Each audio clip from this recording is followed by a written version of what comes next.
Oh, well, everybody know who I want next. I want Terence Crawford next. You're going to make that happen? Huh? You're going to make that happen? Oh, definitely. That's the fight that I want. That's the fight everybody else want. Like I said, I'm going to get these straps and I'm going to go over there and take his shit too. All right. Errol, congratulations. Terrific fight this evening. Thank you, man. Down. Strap season. Y'all know what time it is, baby. Terrence, I'm coming for that motherfucking belt. All right.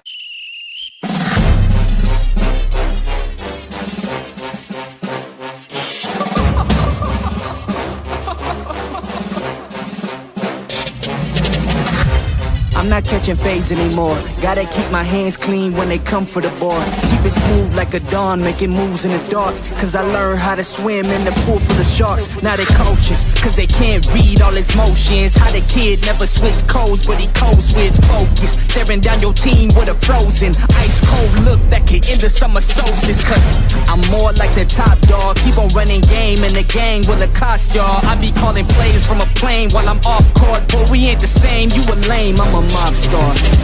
Actually, I'm a top dog on a stat sheet. Off court, but I call plays for the athlete. When the cop cars try to catch me, cause I rolled off in a taxi. With my feet up, I'm relaxing. Singing Figaro with no accent. While I pour strings from the streets in. Do it all with a straight face, I'm the kingpin. Top dog, top flow, boss mode, I'm the kingpin. Showstopper, top dog, God five, I'm the kingpin. They know I'm a dog and a beast, man. Yeah, I keep the peace with a peace, man. I ain't got no time for appeasement. Why would I respond to a pawn? I'm the... If I let my dogs off the leash, they do my work to get out of dodge while they eat. Honestly, think it's not the blood in the beat. If they don't leave anything behind at the eat. I can see you soft, ever thought about retreating. If you never have, then they'll give you a reason. Better watch your tone, lose your bass when you speaking. Underneath the mask is the wrath of a... When you learn how to smile in their face, then go cutthroat. Then they want to call you a con when the blood cold. I remember starving while y'all had a truckload. Now I'm with the mob with the call and the gusto. I'm a top dog on a stat sheet. Off court, but I call plays for the athlete. When the cop cars try to catch me, cause I rolled off in a taxi. With my feet up, I'm relaxing. Singing Figaro with no accent. While I pour strings from the streets in. Do it all with a straight face, I'm the kingpin.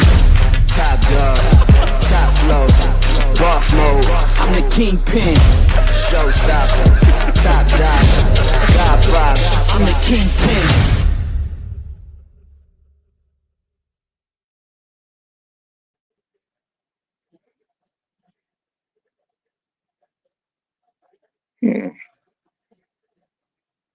What's going on? What's happening, everybody? What's going on? Had to come back on the regular format because that other format still a lot to learn. A lot to learn. Lot to learn. Let's see.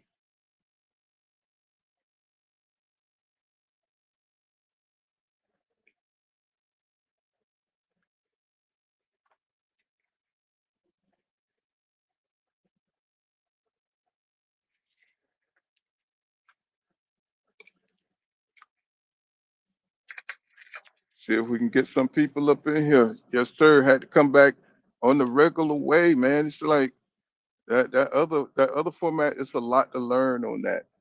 You know, it is a lot to learn on that. We got a lot, got a few things going on in boxing, but right now, Mayweather putting himself back out there because he's talking about fighting uh, Manny Pacquiao, right? Talking about a whole nother Manny Pacquiao fight between Mayweather and him, right? Anybody want to see that fight, Manny Pacquiao versus Mayweather at this late in the game? You know, Pacquiao, he didn't look too bad for a 40-something-year-old man, but he was okay. You know, he was okay. I mean, he can't fight these little young lions that the active fighters that they got going on today. I mean, but I would love to see Mayweather and Pacquiao battle it out. You know what I'm saying? Yeah, yeah, yeah. Floyd, yeah, he kind of Roy just kind of, he always put inserts himself too, into it, because that's just part of his ego, thinking that he can beat these guys like that. But Floyd was he was a superstar, and Floyd was a superstar. So it kind of reminded me of Michael Jackson and Prince. Remember, they didn't like each other, and the way they kind of went at it, you know what I mean? Because their egos were so fragile. Anytime Michael Jackson, saying wanted to, be acknowledged by Prince. Prince wouldn't acknowledge him, saying, and vice versa. When you got superstars like that, the ego's gonna clash, man. What's going on? What's going on, Sin Ironheart? What's happening, bro? What's happening? Yeah, I'm trying to get it cranked up. Yeah, I just called my people. They ain't got nothing for me right now. So, I said, let me go ahead and go live and stuff and try to get it in. Try to get it in while I'm on the road and got some decent Wi-Fi and stuff like that. Because I don't know, Verizon's supposed to be the best, but that shit do not work everywhere, and I be all over the country, so I can tell you. But yeah, man, Roy Jones Jr. He be capping, man. I mean, and even though he do give some good takes, when it comes, it's hard to be kind of objective when it comes to yourself, right? It's hard to be objective, because they both did a lot. And I know he's not comparing Mayweather to himself. He's comparing himself to Terence Crawford.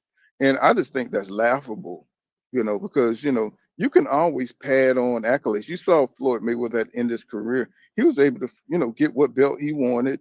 Um, he was able to move how he wanted to move. He was able to fight who he wanted to fight, just like Canelo Alvarez. He was able to pad his accolades. So, people always mentioning all these after you stop fighting the competitive fights, the accolades, what I'm saying, that it's just laughable, right? Because you can go anywhere you want to, what I'm saying, once you're on top of you're the king of boxing, or the face of boxing, right? You can pretty much do what you wanted to do. Roy went up to heavyweight and fought the heavyweight that he wanted.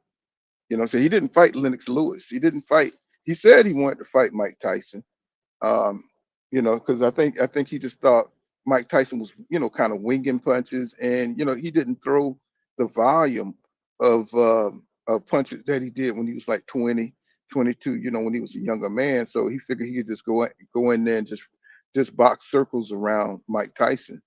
Um, but that fight never happened. But he did say he wanted to fight Mike Tyson, right? That would have probably been a more memorable win for Roy if he could have went up to heavyweight and fought Mike Tyson. Mike Tyson would have knocked all the shit out of him, and he would have bust his eye socket or something like that. Then he probably would have thought again about that, because Mike had some serious power back then. But Roy was a bad boy now, But to say that Terence Crawford is better than Mayweather, there's a lot of people fixing their mouth to say that. Um, a lot of people, and I mean, I can only see two fights, that and they don't compare to Mayweather entire career. So it's just kind of laughable to me that people uses other fighters to discredit Floyd, right? You can't do it. You just can't do it.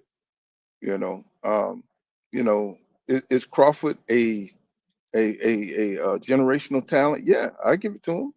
Yeah, I give him that. He is a generational talent. He just needed more names. That's it. He just needed more names. Even though people give him, they give Kell Brook, they give Sean Porter, saying the same kind of credit like you would Diego Corrales, or what's the other guy name? Castillo. Saying they kind of put them in the same category. But shit, Floyd got so goddamn many, bro. He got so many, Emmanuel Augustus, shit, Chop Chop Corey, Zab Judah. Yeah, I mean, you could just keep going down the list, of the competitive fights that Floyd had. And, for Crawford, he only had two. You know what I'm saying? I mean, people would give him Postal and people like that, but Postal don't compare to none of those guys on Mayweather list. You know, so that's what I'm saying.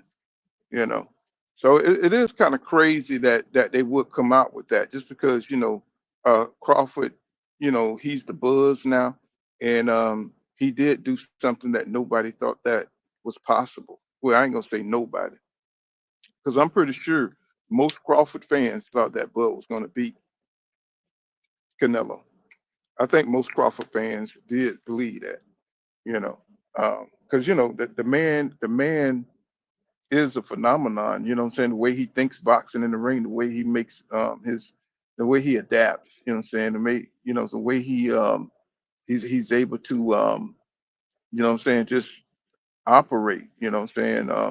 I mean, Teddy Atlas thinks the world of Crawford, and I never seen Teddy Atlas like really. He loved Gotti too. He loved Gotti. Gotti Ward, he loved those fights. But the way he goes on about Crawford, I've never seen him do that. For another athlete, another fighter like that. So a lot of people be talking about nobody loves Crawford. Everybody hate Crawford. Well, Teddy Atlas, there you go. Teddy Atlas loved him some Crawford. So he's part of the media too. And he was a trainer. I remember him during those Michael Moore fights.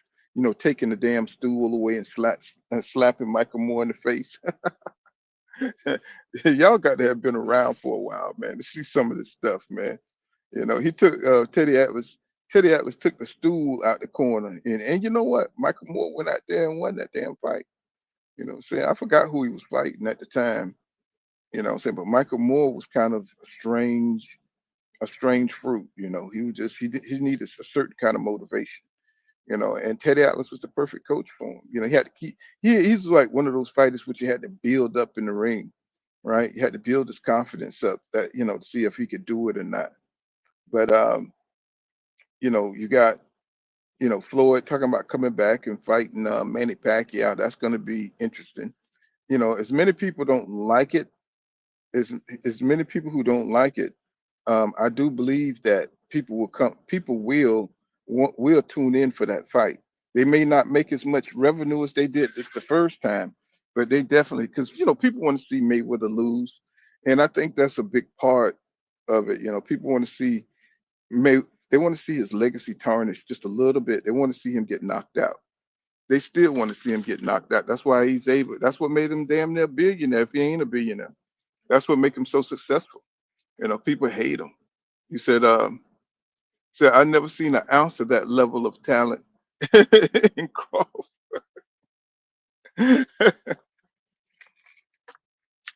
Well, I think they just forget. I think over time people just forget. What I'm saying, unless you just kind of like watching the fights back to back. If you binge watch Floyd Mayweather right now and you binge watch Terence Crawford, I think you'll understand. You'll get you know what I'm saying? Like if you just watch 10 fights of Floyd and you watch 10 fights of Terence Crawford, and then you'll understand that, no, you'll be like, no, this don't even compare.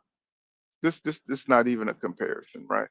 You know what I'm saying? It's like Floyd just got way too much, too much. His skill set is huge, right? What I'm saying? The pull counter, the way his footwork, what I'm saying? The way he breaks down, just a total technician, a brilliant, brilliant genius. And I think they both geniuses in their own way. I think they're both geniuses in their own way. I just think Crawford just didn't have enough of the names and enough of the talents in this era, what I'm saying, to put him on that level. Kind of like Ali. Ali had so many goddamn fights. It's ridiculous. He didn't even win them all. What I'm saying? He didn't even win them all. So, but he was still considered the greatest because, he, of course, he meant more than that to the people. He meant, he stood for more than that. But what I'm saying is the man fought everybody. The man fought everybody. So you said wouldn't watch 10 Crawford fights with your eyes.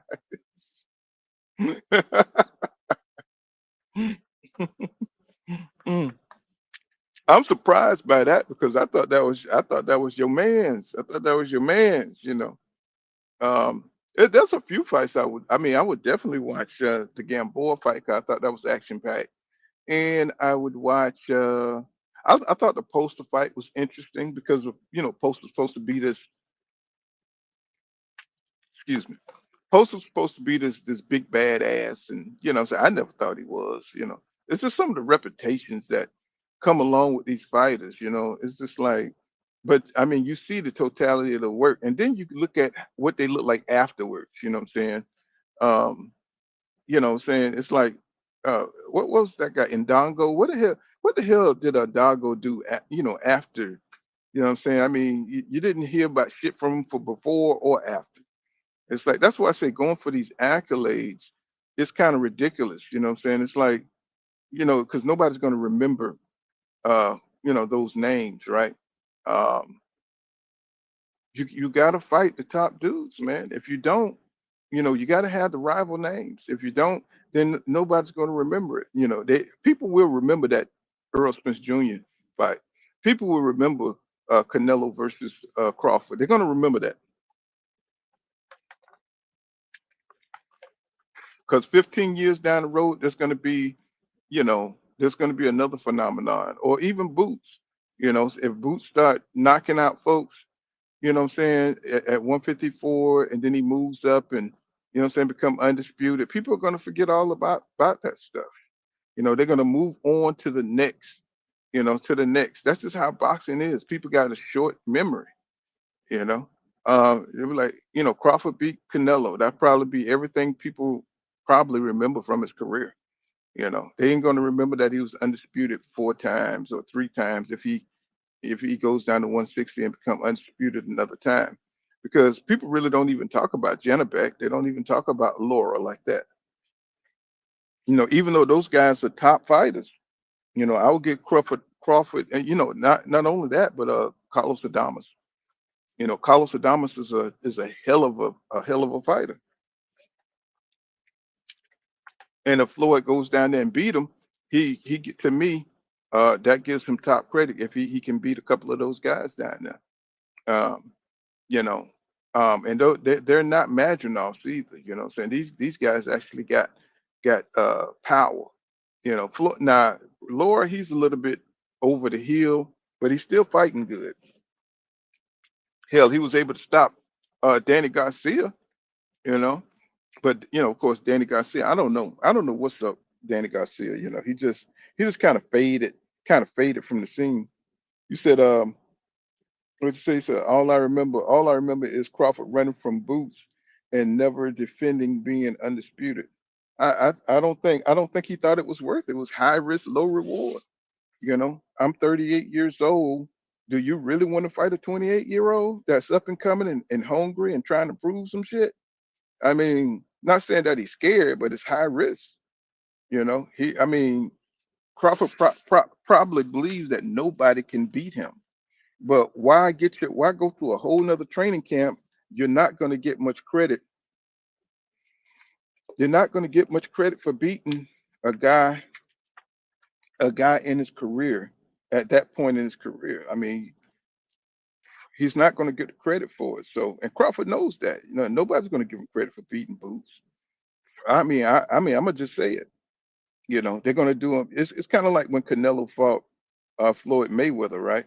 Um, Even though he had 40 fights, they still said that he was too green. It's like, tell me what fighter got 40 fights and still green. You know, they're gonna say the same thing. I mean, I would say the same thing about Boots. You got 34 fights in, bro. You're an experienced pro, so you should be able to. You've had enough experience, but his level of competition, it's not up there. So, and we know Boots can get hit. You know what I'm saying? And Crawford, once he hits you and gets you, he's a great finisher. So it's a high probability that he ain't ready for that level of competition yet. But we have to see him fight a couple of fights at 154 to even believe, to even know that. We have to see him in there. Say, but can he fight a nigga with 10 fights? He said Boots gonna expose him. Maybe. Maybe. Boots, that would be a good Crawford would be a good name on his resume.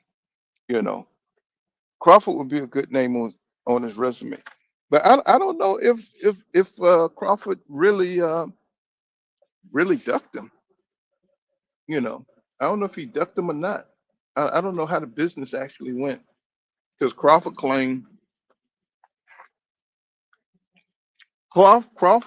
that he offered Boots to fight and that he did. You know what I'm saying? So you never know what's going on. He said he offered Boots to fight, and Boots. People say he was with Showtime, and what's his name for Showtime? What's that guy name? He said he didn't want to step on Al Heyman toes or something like that. Saying trying to make that fight. So there's some business to it too. There's a business side to it, where, Showtime, they wanted Boots and all that kind of stuff. Yeah, Espinoza. Yeah, Espinoza. Yeah, he didn't want to step on PBC. Say because Errol Spence Jr. wanted that fight. Errol Spence Jr. And then Boots wanted Earl Spence. He wanted both of them. So he just didn't have anything to offer them.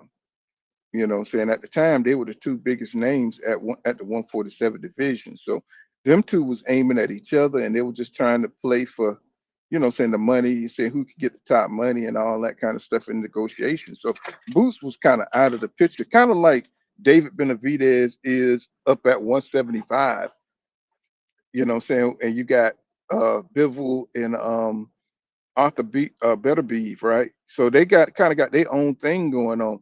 I don't think they just ducking David. It's just that they're trying to finish off their little their little trilogy, right? Um, and you got David Benavidez who's just coming up, and he needs those names. He needs those names. So we got to see how that shakes out. What I'm saying? Even though Bivol did drop the WB to give to David, but that's so he wouldn't disturb what he got going on. He's already been once you've been undisputed already, it's like shit, you done it. So it's like now your legacy is secured. Arthur Beterbiev, he was undisputed. So his shit so it's like why do you need to fight some upstart when you still got business with the guy that beat you or you beat? So they beating each other, so they're not really thinking about David Benavidez. So this kind of same thing with Boots coming in to fight Spence and fight Terence Crawford. It's like they're not thinking about him. They still got to solidify with each other, right? So it's like we the big dogs here. You just kind of the little dog. What I'm saying? You're a little rock waddler, but you're still a puppy. So that's how they're looking at Boots. So nobody's serious when it comes to him calling out Crawford because Crawford is at the end of his career and he just created a big feat with beating Canelo. So he's doing big things up at 168. This guy's at 154. I don't think Crawford is going to go out his way to try to fight Boots, even though Boots is a dangerous fight. All he's offering is an ass whipping. That's all he's offering. Who wants that? What's going on, Rich? Hey, what's going on, poor man? I ain't gonna be too long, man. I just wanted to make a couple points that I heard, man. I know somebody in the chat will ask you something. I'm gonna say this though to what you said about I'm not the I don't necessarily. It's okay if you beat a fighter, right, and that guy goes on to be good. That's cool, but that don't really do nothing for me personally because okay, in the Tank situation, right? All these Hmm. guys, he made them stars, and people say, "Well, look what they done afterwards." He could have just fought a star, right? He could have fought a star and took their star away from them instead of creating a star. See, he didn't do that. He fought guys, made them famous. These famous guys now get opportunities, but he ain't fought a guy that was already a star and took their star away from them. You see what I mean? He ain't Yeah, did yeah, that. yeah.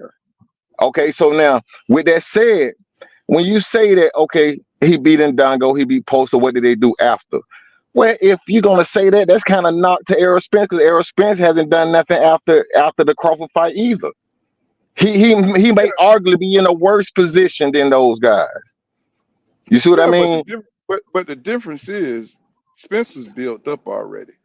So what I'm saying? We saw Spence go take three belts, right? We saw that. So that's the difference. We saw Spence take 3 belts, away from. We saw what Spence can do. He made himself a name. He wasn't just a guy that fought a couple of dudes that shouldn't have had the belt.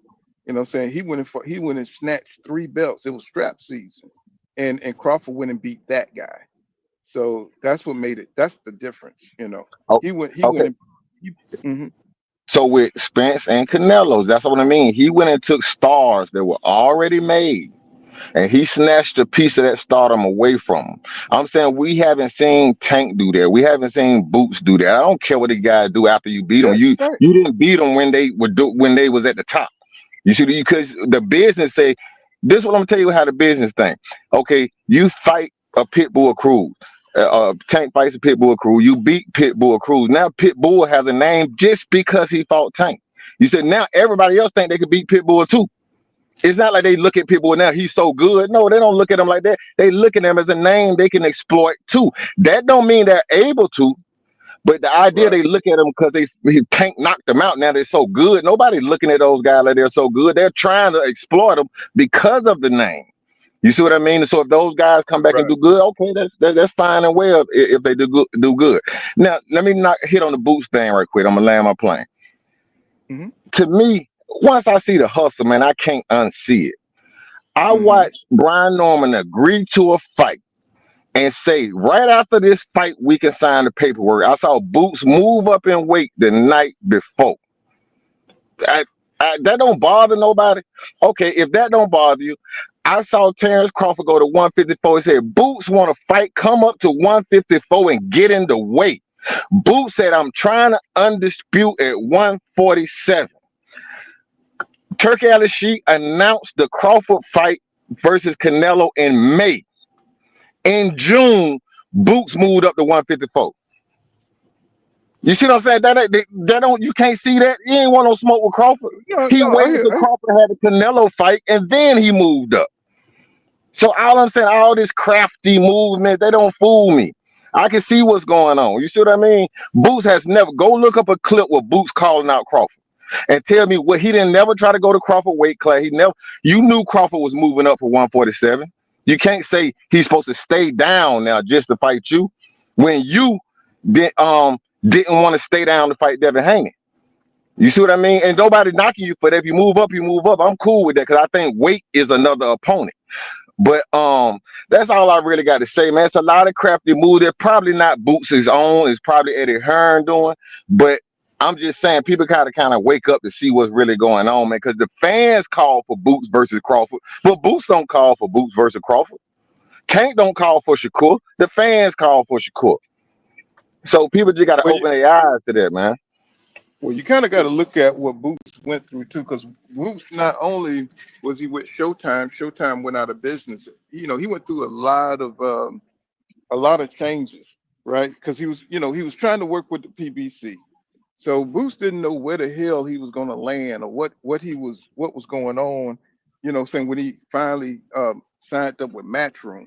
So I think Matchroom has a plan for Boots. When he was with Showtime, say he did what Espinoza wanted them to do, right?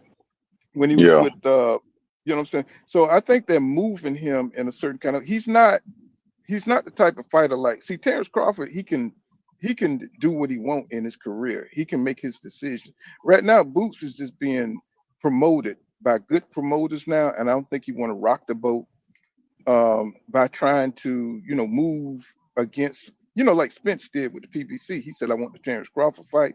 They said no, they wanted him to fight Thurman. He said, no, I'm not fighting Thurman. I don't think Boots got that kind of power in his career. He ain't there yet because he don't have the fan base. He don't really have a fan base like that. People are still getting to know who Boots is. He just unified with a couple of guys that nobody really knows except for boxing insiders like ourselves, and so he really haven't like got the momentum. So if he was to fight a Brian Norman Jr. and he was to lose to a Brian Norman Jr., that would kill his opportunities uh, yeah, moving yeah. moving forward. To a guy Brian Norman Jr. is too dangerous. What I'm saying, to fight if you're going to move up to 154 and become a name. So that's a high risk, low reward for Boots. Just like for Crawford, Boots is a high risk, low reward. He gained nothing from fighting Jerron Boots Ennis. Now, when he got the Canelo Alvarez call, that was the call he was looking for. Yeah. He fought one fight at 154 to get a little tune up.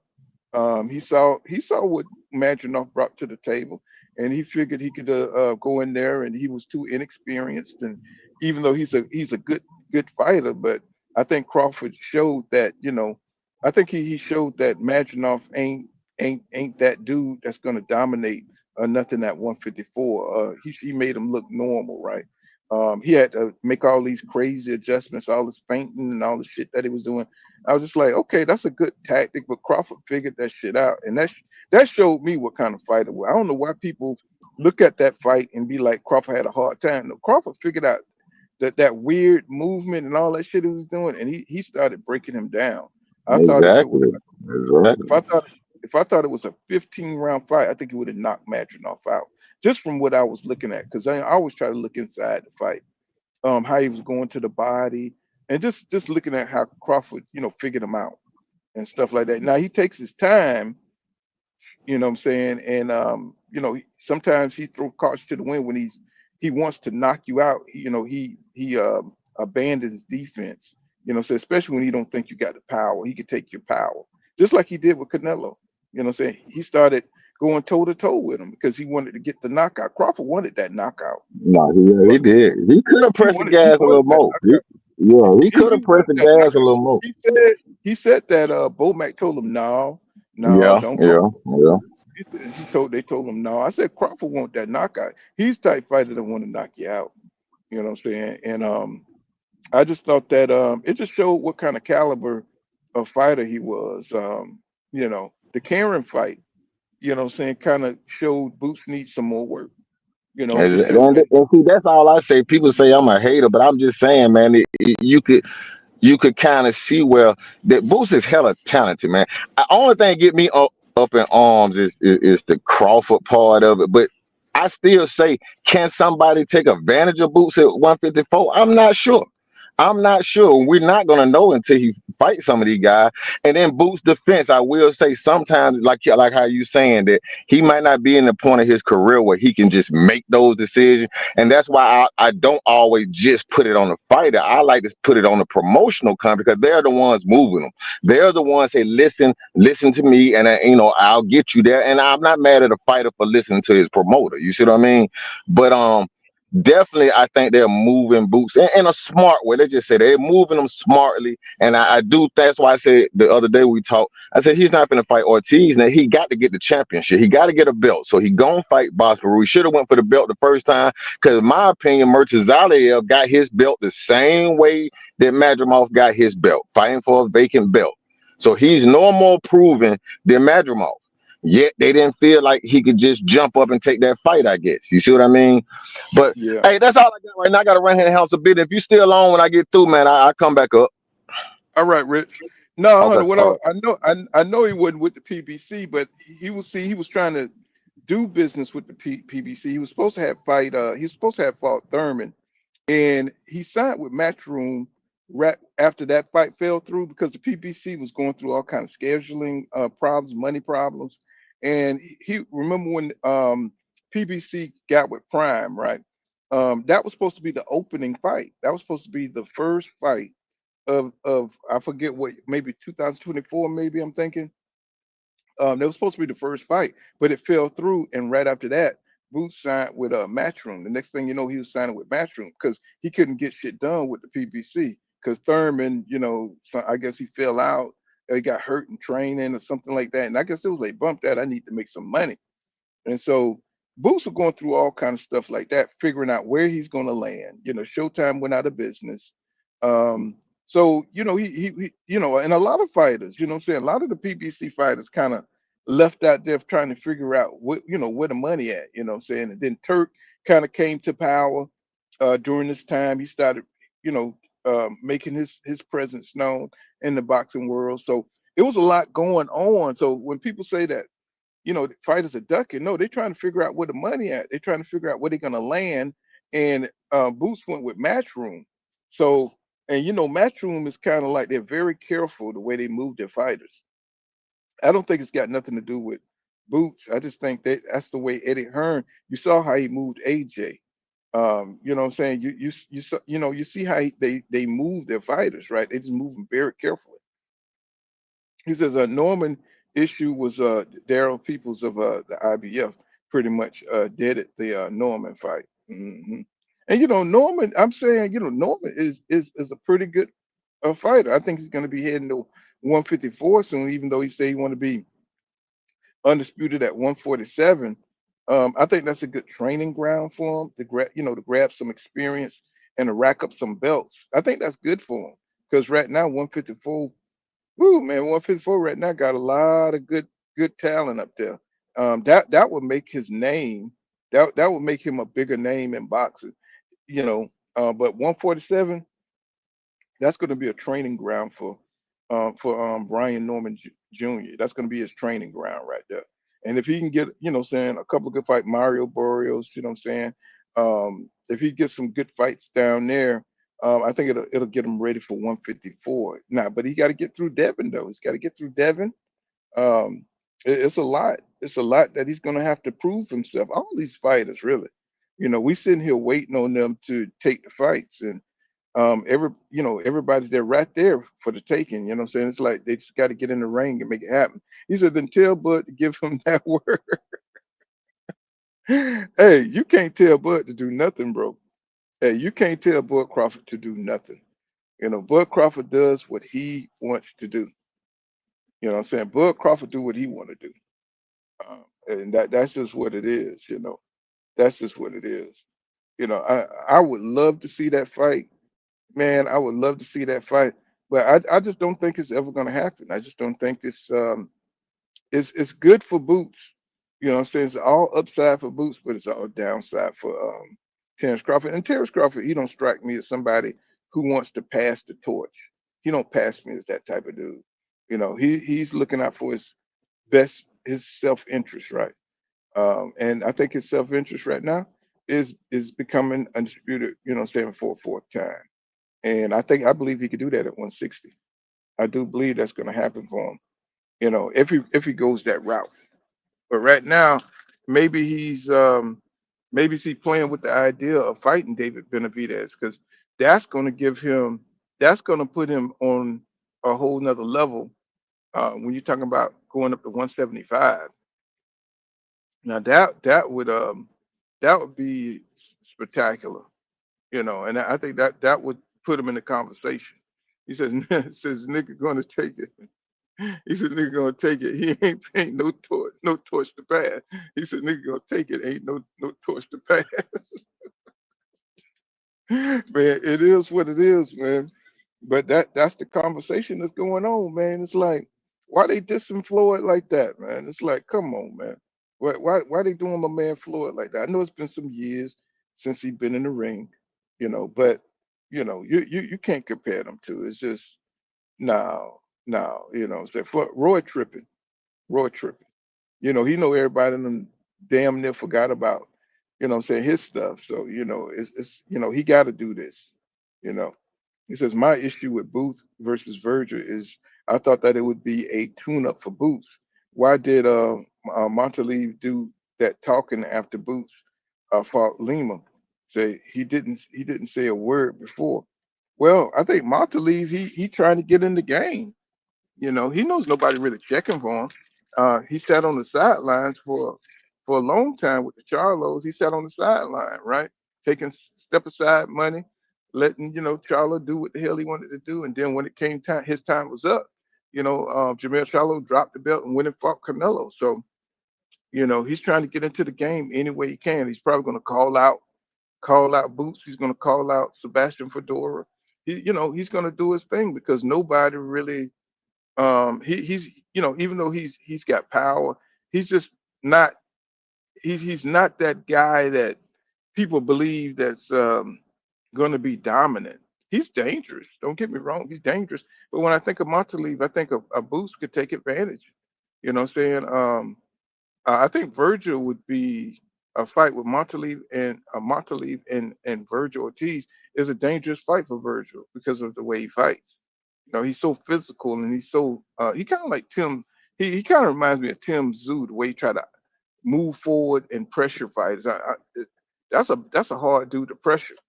Montalive, you know what I'm saying? Because you know the way he throws his punch, he kind of reminds me of a weaker Arthur Beterbiev. You know what I'm saying? He kind of reminds me of a weaker, Arthur, a smaller Arthur Beterbiev. You know what I'm saying? At 154, and that's dangerous for Virgil Ortiz because if he can't hurt that dude, I mean, shit, we might see Virgil go down a couple of times in a fight with Montalive, right? And with Backham Montalive. Might see him go down a couple of times. You know, just depends, you know what I'm saying, what version of Virgil Ortiz Jr. we get. And then he's fighting a lot of tough fights.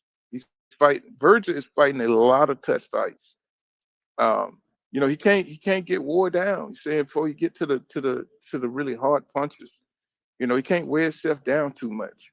You know, he already went down a couple of times with Bokachev, right? So I was surprised by that. I said, when I saw that, I was like, oh my God, man. I said, Virgil can be beaten, man. He could be beaten, you know. And I think if he go against Boots, I think Oscar De La Hoya, he saw the same thing we saw. And I think he knows that he better move Virgil smartly. And really, we really don't even know if he's going to beat Eric Lubin. We don't even know that. You know, everybody just kind of like, you know, thinking that Eric Lubin is past his prime, thinking that Eric Lubin is just a journeyman. Shit, Eric Lubin might go in there and beat Virgil Ortiz. Then we got that's going to upset the whole atmosphere if Eric Lubin goes in here and Faluma Virgil Ortiz Jr. That's going to just destroy everything. And so now we got Lubin into the picture, and then Virgil going to have to go back and rebuild, right? And then if we get we get Lubin up there, then shit. Lubin was in negotiations with Montalive. At the time, he was in negotiation, but he went with Virgil Ortiz. So you know, a lot of people got Lubin. You know, Lubin is a skilled fighter. He had Fundora if he just would have kept boxing. Just if he would have kept boxing and not try to slug it out with Fedora. He just makes some bad decisions. Um, he just his timing and his decision making is terrible, you know.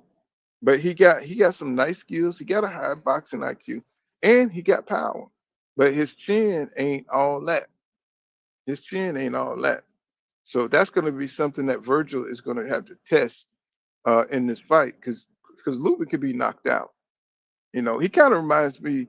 He's a little stronger than Tony Harris, but you know, I'm talking about for skill wise, you know, and then having a weakness, you know, being a little.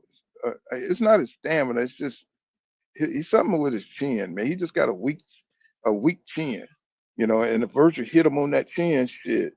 They talk about night night, and then if Virgil hit Ortiz in the right place, man, Virgil Ortiz, he's at least gonna go down. I'll tell you that much. And especially if Lubin comes out aggressive. If he comes out aggressive, that's what it's going to be. If he comes out aggressive, he said there was only one big fight in October. They need to pick this shit up. I know. It's like they got to spread it out to the point where the anticipation is kind of killing you. It's like, damn, we got to fantasize and we got to calculate and analyze these fights and stuff in our heads, and it just kind of sucks, you know. Then you got Schofield as why would Schofield pull out of the JoJo Diaz fight? I'm so tired of them too. Schofield and his daddy, you know, with that weird ass voice. I'm tired of listening to them dudes, man. It's like, you know, man, they're very. I know you want to move his son in a careful way, but he's got to be more decisive. You know, I mean, okay, I could see you pulling out of Shakur Stevenson, but JoJo Diaz, unless something is something on the inside that we don't know, something going on with Schofield Jr., something going on with him. You know, something happened. He's pulling out these fights for a reason. And I don't know if it's just because he got a lot of holes in his defense, but I don't think JoJo Diaz, he got nothing to worry about with JoJo Diaz at all. You know, he said he had a mosquito bite on. I'm just like, you see, this kid's got the big shoulders. He's all muscular and all this shit, and it's like he's just the scariest fighter. You know what I'm saying? Down at 135. He said, I got Virgil losing week two uppercuts yet. Is he? Is he, man? Man, come on, man. Fundora was killing him. But see, Fundora uppercuts is different, man. He got them long uppercuts. So he's gonna hit you, and that shit's gonna last for a couple of seconds for that punch, you know what I'm saying, for the momentum of that punch comes up, man. He got them long ass arms, bro. I mean, I just thought Lubin just made a tactical mistake. You know, he was already worn out, and I think he just punched himself out when he knocked Fedora down, and he kind of wanted to get it over with, and that was the wrong. That was wrong. Mm, that was the wrong move. Fedora took that knee. You know what I'm saying? Rested up for a second and got his second win. You know, so so his name should be his name should be Pull Out Schofield. Isn't that the truth? I mean, I just don't get it. He's still trying to build his name, and a lot of these fighters act like their name is already built. They act like they already stars or something. It's like because you can't turn down no fights like that, bro. Yeah, it don't get no better than JoJo Diaz. It don't get no better than that for Schofield.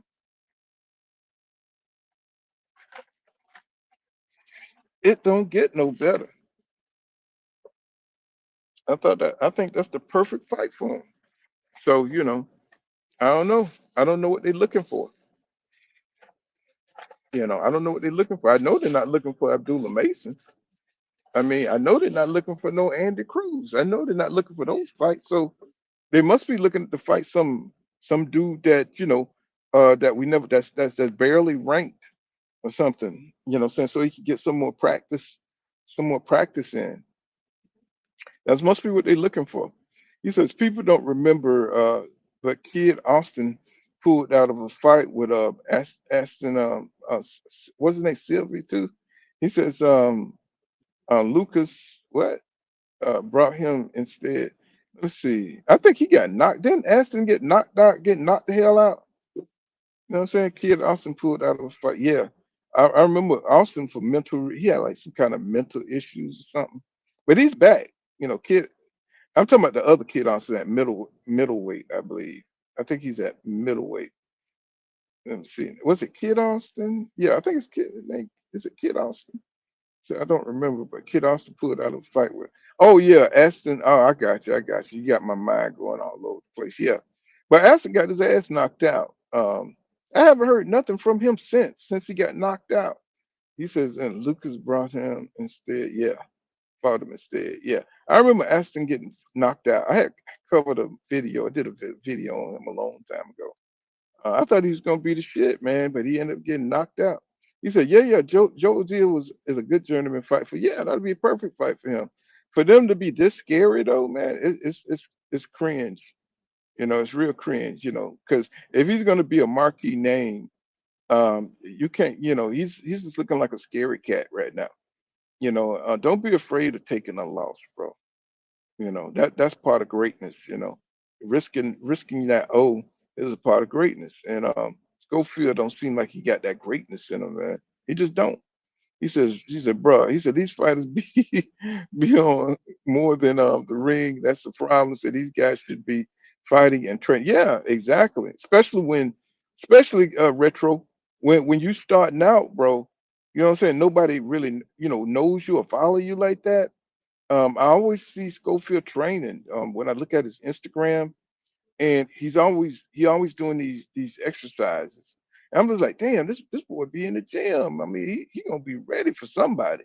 And then he pull out of fights. I mean, I was so excited about him and Shakur Stevenson fighting, and that I couldn't believe it. And you know what they say, when something sounds too good to be true, it usually is. It usually is, and that's what was going on. I was like, that. I say, is he really gonna fight Shakur Stevenson? Because I didn't even see a interim fight, that kind of would have prepared him for Shakur Stevenson. I didn't, you know what I'm saying? Like I didn't see him fight like some like who would be at 35 be like an interim fight before you fight somebody like a Shakur Stevenson. Not even Keyshawn. Yeah, Keyshawn. Keyshawn don't have that many fights. I could see him fighting Keyshawn. Before he fight Shakur Stevenson. That would have been when Keyshawn was at 135. And I just think a lot of these guys are bullshitting their way through, and they're trying to get the big fights before they don't want to fight a bunch of small fights. They want to get the big fight. They want to get the big fight money. You know what I'm saying? And I think that's what they're doing. I think they're trying to get big fight money, and they're trying to limit the the interim fights. Like the fights that's the dangerous fights that'll prove that they belong on that level. They don't want to fight those fights. They don't want to prove that they belong. What I'm saying, in the top tier of fighters. They just want to fight top tier fighters, and so to kind of cover them, like you become a millionaire, even if you lose, and then you still got enough name value to be on some, to be cannon fodder for another fighter. He says everything dying before, isn't it though? Isn't it though, Retro? He says, I can't watch basketball. Me neither. It's bad, fam. He said, I can't see the BS. Same with boxing, even soccer. Bro. I don't know who these new cats is. And they don't have the same kind of spirit. They don't have that meanness to them. They don't have that toxicity to them. It's like everybody friends, what I'm saying? Everybody millionaires. So let's not hurt each other, that type of shit. So I'm not with it. He said, I always think it's funny when the fighters don't get paid enough. He said the ones that get in the gym and do their job get paid millions. You know what I'm saying? So I think it's when they don't get paid. Well, I mean, it just depends on who they land with. Now that the promoters are trying, excuse me, y'all. Now that the promoters are trying to work together, now that they're trying to work together, everybody want to get that Turk money, but they're gonna have to prove themselves first. The Turk ain't gonna just put money on somebody who's, that's just trying to hustle. They think these guys are not watching them, and Schofield done pulled out a couple of fights. Nobody want to invest in that shit. Nobody wants to invest in that, bro. You'll pull out of a fight in a minute, and make up any old goddamn excuse. So I don't really see him going far. I see him. I bet you he'll quit in a fight. He kind of seemed like he kind of got that quit in him and stuff. So, if he come across the right opponent, he said, shit, Cruel Moten probably give him issues. Crumel Moten, he'll probably give Schofield all kind of issues, bro. If not knock his ass out. That would be a good fight for Crumel Moten, right? That Schofield fight. I think that'd be a good fight for him. He said, he says, bro, I didn't know boxers were politicians. Said I came here to see a great scrap. He said they got the game backwards. Exactly. And I agree with that, you know.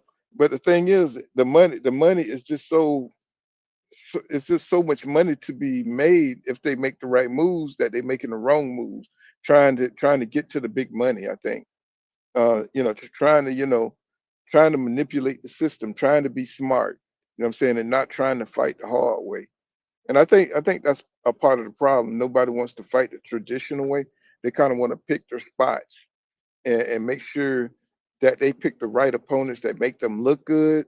And it must be like a matchmaking issues. Now that you got the fathers in on this stuff, what I'm saying, you got, they making decisions, according to family, and not, what I'm saying, you know what I mean? Not the way the promoters want to move them, and I think that's a big problem, trying to skip around and cherry pick and this type of thing. And so you're gonna see the fathers getting in the way when the promoters, knows best. You got the matchmakers, what I'm saying, and go with the next guy that they need to fight. Jojo Diaz would have been perfect for Schofield, who's I think is still a little self-conscious of his skills in the ring. So, but by this time he should have. I mean, he should have fought Keyshawn. He should have fought Camille Moulton, whoever he got to fight. You know what I'm saying? To build himself up to get a big fight. It's time for him to have a big fight. It's time for him to have a big fight. It just is. You know, I'm tired of watching his training videos. He says, yes, this least resistance and easy money is bad.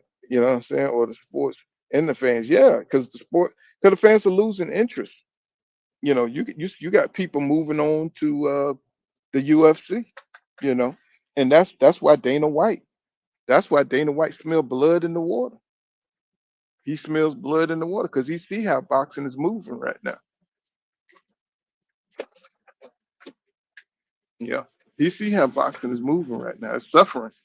It's a dying sport. So he's trying to get in there, and then if he comes with a quick bastardized form of boxing, and put some names in there. You know what I'm saying, and make his own little version of boxing.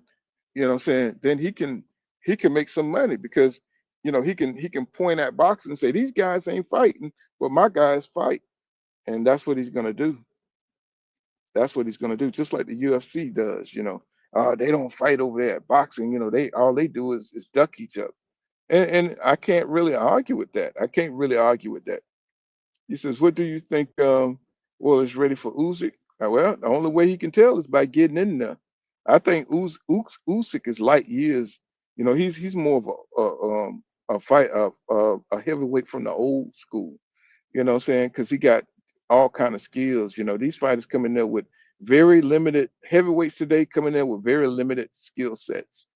A lot of bravado, a lot of strength, a lot of bulldozing, a lot of winging punches, not a whole bunch of skills. I think Usyk is just light years right now. That's why it's so boring. Scoot Usyk is like one of the ones with probably the highest skill set out of all of them, and he's still big enough to be able to deal with whatever they throw. So he's not going to get beat for a while because of his skill set, right? He says everybody want to be friends, bro. He says we used to respect each other, but we always competitive and wanted to fight or beat the best. Yeah, that's missing. I think Roy was talking about that on the podcast with Andre Ward. He was saying, these guys. When Tank said that he don't care nothing about belts, I was just like, man, I know I didn't just hear that. When he said he don't care nothing about no belts, I knew boxing was dying. He said, bro, Keyshawn was my homie and we boxed and we got to fight at the top and meet up this ish don't make no sense. He said, bro, if Keyshawn was my homie and we boxed, oh, I see what you're saying. And we got to fight at the top and meet. Yeah, but look at Jamil and look at Spence. I think they'll fight. I think they'll fight, but that's just something they're gonna have to get over. You know, being in the same weight class. I mean, he running away from too many people at the same time. He ran away from Edwin Santos. You know what I'm saying? He ran away from Andy Cruz at 135. You know what I'm saying? He just keep running, and he hasn't even done shit yet. So I mean, Keyshawn, this is your time to shine. They're missing out on the moment. This is his time to shine. This is his time to make his name. He should be going to fights, trying to make fights. You know, especially at 140. Forget Tio. Tio is too difficult to deal with and pin down. Tio is trying to get that Manny Pacquiao fight. That's the path of least resistance. He's trying to pin down those negotiations. He just got Shakur Stevenson to keep interest in his name. He's clout chasing Shakur Stevenson, but he really want that Manny Pacquiao fight. That's what he want, because that's the easiest fight, right? He said Dana working with the Turk. He said he's got money. Yeah, he do. And he's gonna make his own little market, right? And boxing, see boxing is vulnerable, and that boxing fans are looking for action. and he's going to give it to him, and he's gonna have a base.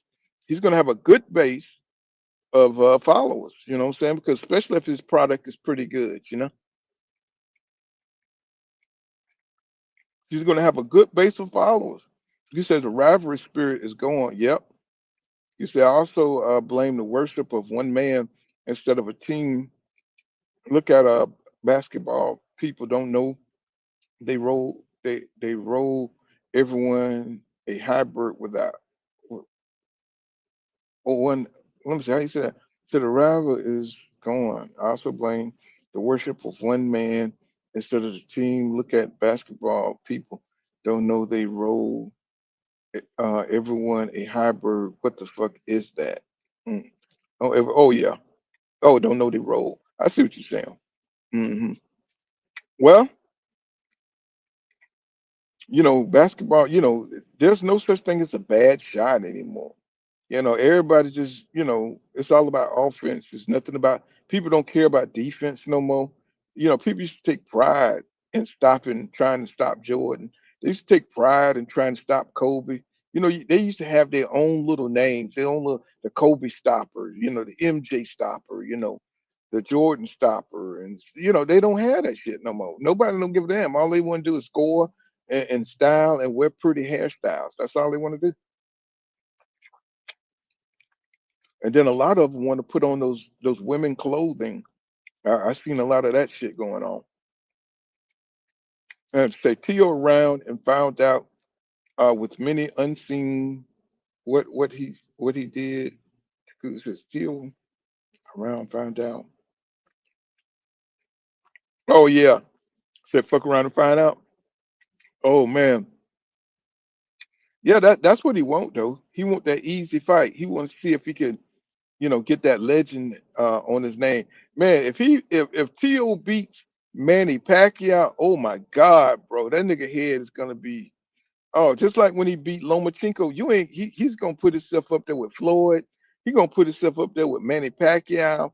He gonna put himself, man. T.O. is gonna be unbelievably insufferable, bro. He's already insufferable, but god damn, if he beat goddamn old ass Manny Pacquiao, goddamn 50-year-old Manny Pacquiao and shit, so you ain't gonna be able to tell him nothing. Oh my god.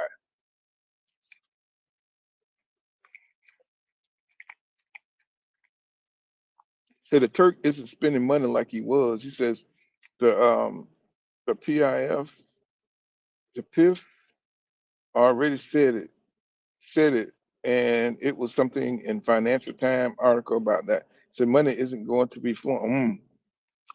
Well, there's going to be a lot of hurt fighters. Shakur Stevenson.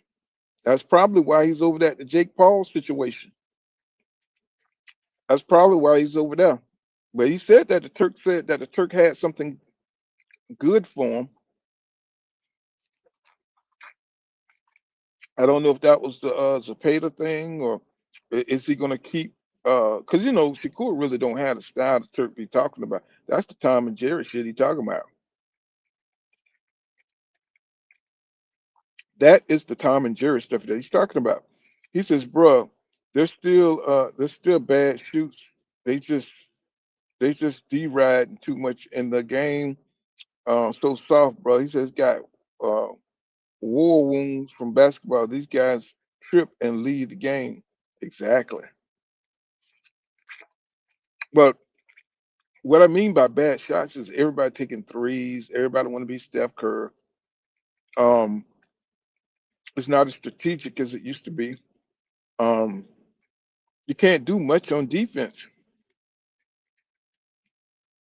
Can't do much on defense. I mean, everything is for the offensive side. Hmm. What's going on, Rick Timms? What's happening, bro? hmm We're just kicking it. Just kicking it. You know. But do anybody want to see that Manny Pacquiao? Anybody want to see Manny Pacquiao and Mayweather fight one more time? Anybody want to see that?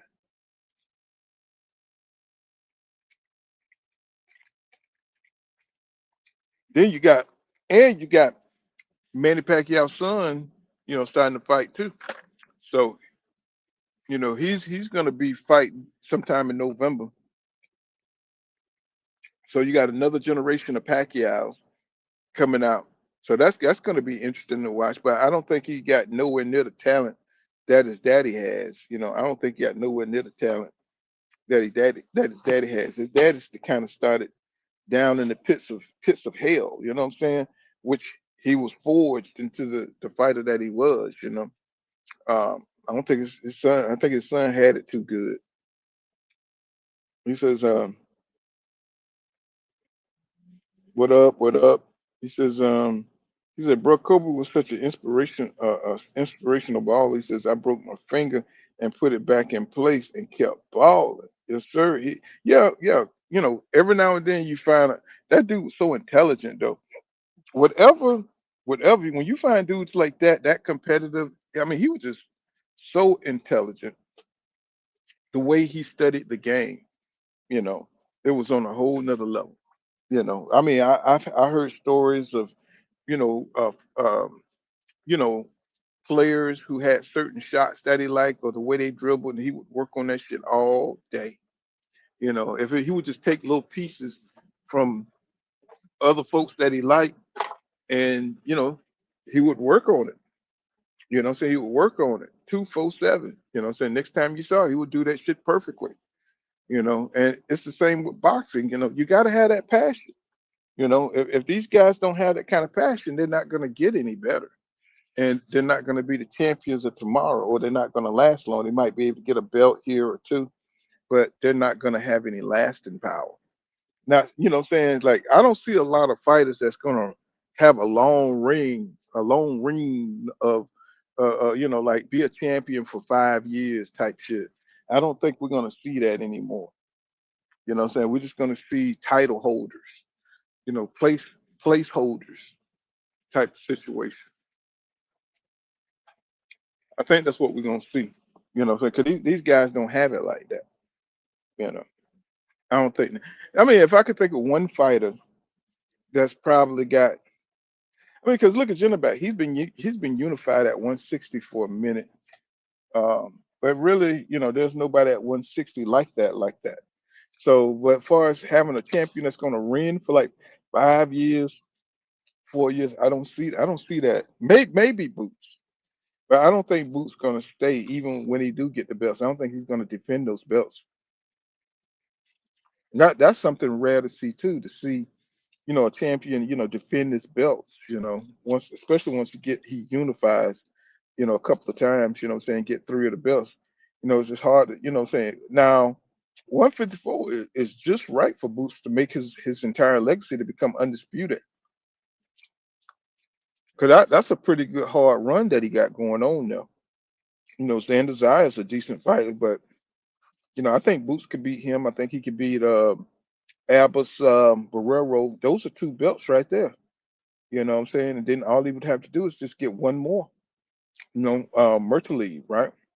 Murtalev, and hell, he undisputed, right? That'll be the shit right there, man. That's all you need. What's going on, JB Sports in the building? What's going on, brother? What's going on, brother? How you doing today? Oh, okay. I caught my job. They ain't have nothing for me today right now, so I'm feeling good. Yeah. I'm at work right now. I'm about. I saw you when you came on. By the time when I get in the car on my lunch break, I was able to call you and talk a little boxing with you. You talking about Crawford and what in Boots Ennis? That was the topic Well, here. talking about what Roy Jones Jr. said that he said that Terence Crawford was better than Floyd Mayweather. That's what we were talking about first. Oh, okay. I think Roy trying to get a fight with Mayweather. I think we talked about this the last time I was on here. You had a guy that was on here. He made a good point. He was saying that Mayweather Tyson, that's dead. That fight was a fight they was trying to put together, but nobody wanted to put that fight on their platform. Nobody picked that. Nobody wanted to put money up for the fight. So that's why Mayweather probably going the Pacquiao route, with Netflix. And I think Roy was trying to get a fight, with Mayweather. I know they got some bad blood, but I think he's really trying to go in on Mayweather to try to make a fight between him and Mayweather. That'd be a big money fight. Featuring two of the most iconic names in the sport of boxing. of this past, with the past two eras. The last era was the Mayweather era. You can argue the era before that was the Roy Jones era. So it would have been a good match, but Mayweather ain't trying to make that fight happen like he's trying to go the Pacquiao route. But as far as him saying that he believes that Crawford is better than Mayweather, it'll be a great fight. To me, it's a 50-50 fight. I'm not saying that Crawford accolades are any better than Mayweather accolades, but when you talk about the styles and how these guys match up each other, it's a great fight because Mayweather's a defensive genius, but Crawford is a guy that is an offensive fighter too. His defense is not as good as Mayweather, but his defense is good too. And Mayweather's offense is not as good as Crawford's offense, but it's good too. So it would be a great fight. It'll be a hard fight to call. In their primes now. I'm talking about they ain't talking about fight. They comparing them who was better, as far as their legacy wise. In their prime, in their prime. It's hard to say about it better than Mayweather. Mayweather, he dominated. I don't think he had really too many close fights either. Crawford ain't either. See, that's the thing about it. Neither of these guys really was in a close fight. I guess you could say maybe the Madonna fight, the first fight was somewhat competitive, especially the first half. But Mayweather kind of pulled away in that fight late. The Cotto fight was competitive. Cotto hurt Mayweather a couple of times in that fight, but I still thought Mayweather kind of separated himself from that fight. So I don't think either fighter really any. I guess Castillo fight. That's probably the fight you can say, well, you can make a case that the other guy won. Crawford ain't never been in that type of fight, where you can say, oh man, Crawford lost to Boa. He lost that fight. They gave it to Crawford on decision. When you look at that fight, he won that fight. You can't say that about the Castillo fight with Mayweather. A lot of people thought Castillo won. I didn't think he won it, but it's a case to be made that he won that fight. So Crawford ain't had no fight like that. So when you look at it like that, but he fought Castillo again. He fought Castillo again, right? Yeah. He dominated him again. Yeah, he made it more clear. And Crawford ain't never had to have no do-over because no rematch. Because the first fight was in dominant fashion. Nobody would have wanted to see a rematch. Even the L. Smith fight, that was in the contract for them to have a fight. But a lot of people didn't really want to see that fight again because it was a one-sided affair in the first fight. So Crawford ain't really never been in no competitive fight. He ain't never been in no fight where people walked away and said, "Man, I think he lost that fight." But look at the level of competition, JB. Look at the level of competition that Mayweather came into. He came in fighting top competition. You know what I'm saying? I mean, look at the level of competition Mayweather fought versus the level of competition Terence Crawford fought. Yeah, you're right. Mayweather definitely got a more, better resume. No doubt about it. You look at who he fought, he got a better resume. A lot of people will say Crawford won those fights, but a lot of people duck Crawford. They'll say that about Pretty Boy Mayweather. A lot of people weren't trying to fight him when he was Pretty Boy. So, like you said, you made a good point. I think Middleweight does have a better resume. No doubt about it. Even though the accomplishment, you can argue that Crawford has a better accomplishment on his resume than Mayweather, because he's 3-time undisputed. Mayweather ain't never been on undisputed of any division. He didn't have belts before. He never wanted it.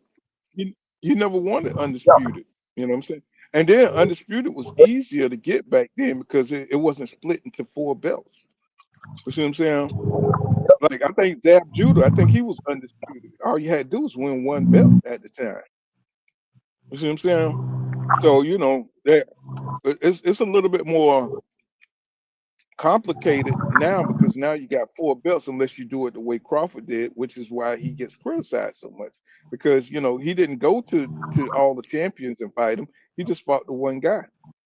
You know what I'm saying? And got the belt. You see what I'm saying? So that's why you gotta look at his accolades a little bit different because he didn't go to each champion to get the belt. He just kind of beat the man that beat the man type of situation. Yeah, that's how Crawford, you're right. He did that at 147 and 168. He was able to get it in one fight. He was able to get undisputed in one fight. He had to do like Errol did. Errol did a lot of the heavy lifting. So he beat Sean Porter, got a belt. He beat Gilbert, got a belt. Put your mouth closer to you. Got a belt. You could barely make out what you're saying because it's like some kind of feedback going on or something. Yeah. Let me go to the speaker. I got you on my earphone. There you go. Driving. Let me go to the speaker. There you go. I'm sorry, what you were saying? Couldn't understand nothing you were saying. Okay. Yeah, So hear you nice yeah. and clear now. Hear you nice and clear. I like, you sound like you had a Okay, can walkie-talkie. you hear me? Mm-hmm. Yo, clear, Can you nice hear and me? clear. Yes, sir. Hello? Yeah, yeah. I can hear you. You can't It's hear kind me? of low. I can hear you. Yeah, it's sounding real low, real low. Let me I can hear you. go out and come back in. I can, Can you hear me? okay, I can hear you clear. What's going on, King Judah? Sorry about that earlier, man. I got to figure out how to put links on that damn other thing. Oh I yeah, got to no, figure it out. it's all good, man. I was at work anyway, but nah. So I seen you earlier. I was looking at the topic today, bro. And I agree with you. And man, I'm getting kind of pissed off with where boxing going. And I'm gonna tell you what I mean by Mm, that, bro. It's that I hate that whole thing where when you like a certain fighter so much that you start to lie for them, right? Now, a lot of people will call me a Haneyite, or they'll say that I'm crazy about Devin, right? But I never lied for Devin. See what I'm saying? I'm not gonna lie for Devin. mm, I'm not gonna sit up there and tell people that because Devin did certain things faster than certain people, that he's better than those people. But when I look at what people doing with Terence Crawford, even people like Roy Jones putting his 2 cents in it, you know what I'm saying? It's a lot of mm-hmm, misdirection. It's a lot of psyops and mind games being played with the modern fan base and the modern boxing fans these days. Where it's all about how much people like you now. It's not about what you actually doing for. It's about how much people like you. Because if you look at somebody like a Roy Jones or a Terence Crawford, overall, they are more liked as people than a Floyd Mayweather, right? So now we live in a climate that the fact that people like them more, you can just discredit Floyd Mayweather and say those guys are better than Floyd Mayweather, and that's bullshit. Neither one of them is better than Floyd Mayweather. Neither one. And I'm gonna tell you why. Floyd Mayweather is one of the rare fighters I ever seen in my life. Now, mind you, you older than me, Paul. You don't watch a lot more boxing than me, so you may know of another fighter. Floyd Mayweather is the only fighter I've seen in my lifetime that doesn't have a single flaw in the boxing ring, Paul. No other boxer came like that. Because people say what they want about Floyd. Floyd don't have lapses in defense. Floyd got good offense. When he was pretty boy, he was even dangerous at one point in his career, right? Then he turned mm-hmm. around and become a defensive savant, probably the best defensive fighter ever. And he is arguably, what people don't want to pay attention to, he is arguably one of the best offensive fighters ever in history at the same time. You see what I'm saying? And on top of that, he got a chin. You can't say he chinny. The man only went down one time in his whole career, and that's just because his glove touched the canvas. Now, if you look at somebody like a Terence Crawford or a Roy Jones Jr., these people, as good as they were, they both have glaring flaws. Roy Jones Jr. don't have a chin, and he don't have fundamentals. He got good instincts, and he got good athleticism. But as you get older, all that started to phase, and what started to happen to Roy? You started getting tagged in Falumaloon because you was living off your athleticism and your instincts. You didn't have the skills to back that up. You cannot fix your mouth to say nothing about Floyd Mayweather, who is a much better fighter than you. Now, Terence Crawford is more fundamental than Roy Jones Jr., but Terence Crawford also have glaring flaws. He doesn't have glaring flaws compared to every other boxer, but when you compare Terence Crawford directly to Floyd Mayweather, his flaws become glaring because Floyd doesn't have those flaws. Terence Crawford has never been hard to hit for counterboxing. Tell me when you ever seen Terence Crawford in his career where people struggle to hit him. Terence Crawford has never been a defensive savant. He has always been easy to hit. Now, he is able to weather these storms. I wouldn't say he's chinny, but he has glaring flaws compared to Floyd Mayweather. Also, Terence Crawford has mental lapses in the ring. That's why fighters that are not as good as him can get off on him and make him look bad. Terence Crawford can also be baited into trading shots when boxing would have been the better route to go. Nobody was ever able to dictate anything to Floyd Mayweather in the ring because Floyd Mayweather made the rules in every fight he's ever been in. I'm tired of people with this bullshit. I don't know what they watching. I don't know how they mind work, but but it got a lot of lying going on. Terence Crawford is not a better fighter than Floyd Mayweather in the ring, or if you look at what they did in their careers. But Terence Crawford has not beat the amount of champions Floyd has beaten. He has not been as dominant as Floyd Mayweather. And for the people that want to sit there and fix their mouth to lie and say that Terence Crawford beat Canelo better than Floyd, that's a bullshit ass lie, because Floyd Mayweather landed over 20% more punches on Canelo and got hit 30% less. Do y'all hear what I'm saying? It was nowhere clear. And also, Floyd Mayweather beat a better version than Canelo. Terence Crawford, like he always do, waited for Canelo to be a shell of himself. Terence Crawford beat the worst version of Canelo that we have ever seen. Okay, let me ask you this. Now, when you're a guy that's more offensive, you're more of an offensive fighter. You that's gonna make you more hittable, right? You know that, right? Floyd Mayweather is always looked at being a more defensive fighter than Crawford. Crawford is more offensive minded than Mayweather. When you're more offensive minded, you're gonna leave yourself open to get hit. Hold on, JB, hold on. Yeah, you forgetting Pretty Boy Floyd. You forgetting that. Yeah, I'm talking about money, mate. I'm talking about money, mate. Even the Pretty Boy Floyd. You remember the? Go ahead. What we say? Go ahead. You remember? He got hit when he was Pretty Boy Floyd. He got hit a little bit more. I guess, remember Augustus? Remember the drunken master? He was touching Floyd up in that fight. Look at Floyd's face after that fight. He's more offensive minded. More offensive minded. But the drunken master was a bad motherfucker. You saw what he looked like against Ward. Did you see that Ward fight?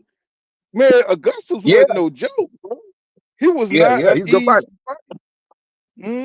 Yeah. Well, let me say this. Let me say this, brother. I hear what you're saying, right? Like, nothing. Obviously, what you said is not false. You know what I'm saying?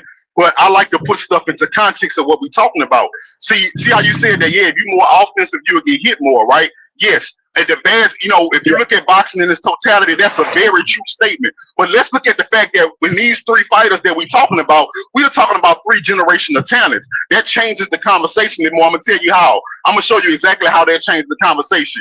Yes, if you are more offensive, you will get hit more. But in this conversation, we have 2 fighters that were even more offensive than Bud and got hit less. Prime Roy Jones Jr. never got hit as much as Bud, yet he was just as aggressive. Prime Floyd Mayweather, Pretty Boy Floyd, never got hit as much as Bud, yet he was just as aggressive. So that by that definition, that argument that you just made, it does not stand true or hold true in this context, because they were just as offensive and still got hit less than Terence Crawford. Yeah, but I just gave you an example that he did get hit in Augustus fight. He got hit when he was much more. He took much more punishment. I mean, you remember the fight was what's the other guy that got all them kids? He fought on HBO. I can't remember that guy name. I wish I could get BoxRec name. He got touched up in that fight. I remember he told the referee because they was going toe to toe. And I think the guy was complaining to the referee, and Floyd Mayweather told him, "Quit complaining. Let's fucking fight." That's what he told the guy. And that was a war for Mayweather. Mayweather was in the war. You got to go back and look. We get caught up in the money Mayweather aspect. He was getting touched up a little bit as Pretty Boy. Augustus and the other guy, I can't remember the other guy's name. He might be still fighting that guy. I can't remember. He got hurt that fight. But hold on. But that's why he went. That's why he said he turned into Money Mayweather after the Chamberlain fight. He said his body was wrecked. That's why his daddy. And he concentrated on defense because his body started to break down. Hands, his body, everything was breaking down. That's why he concentrated on defense and turned into Money Mayweather because of that. Pretty Boy Floyd pretty threw him down. Mm-hmm. Yeah, like I said, so my thing is, what I'm saying is, go ahead. No, what I'm trying to tell you is, bro, I feel where you're coming from, bro. You're not saying nothing that's true, but I'm putting everything in the context, and I'm comparing these fighters to each other.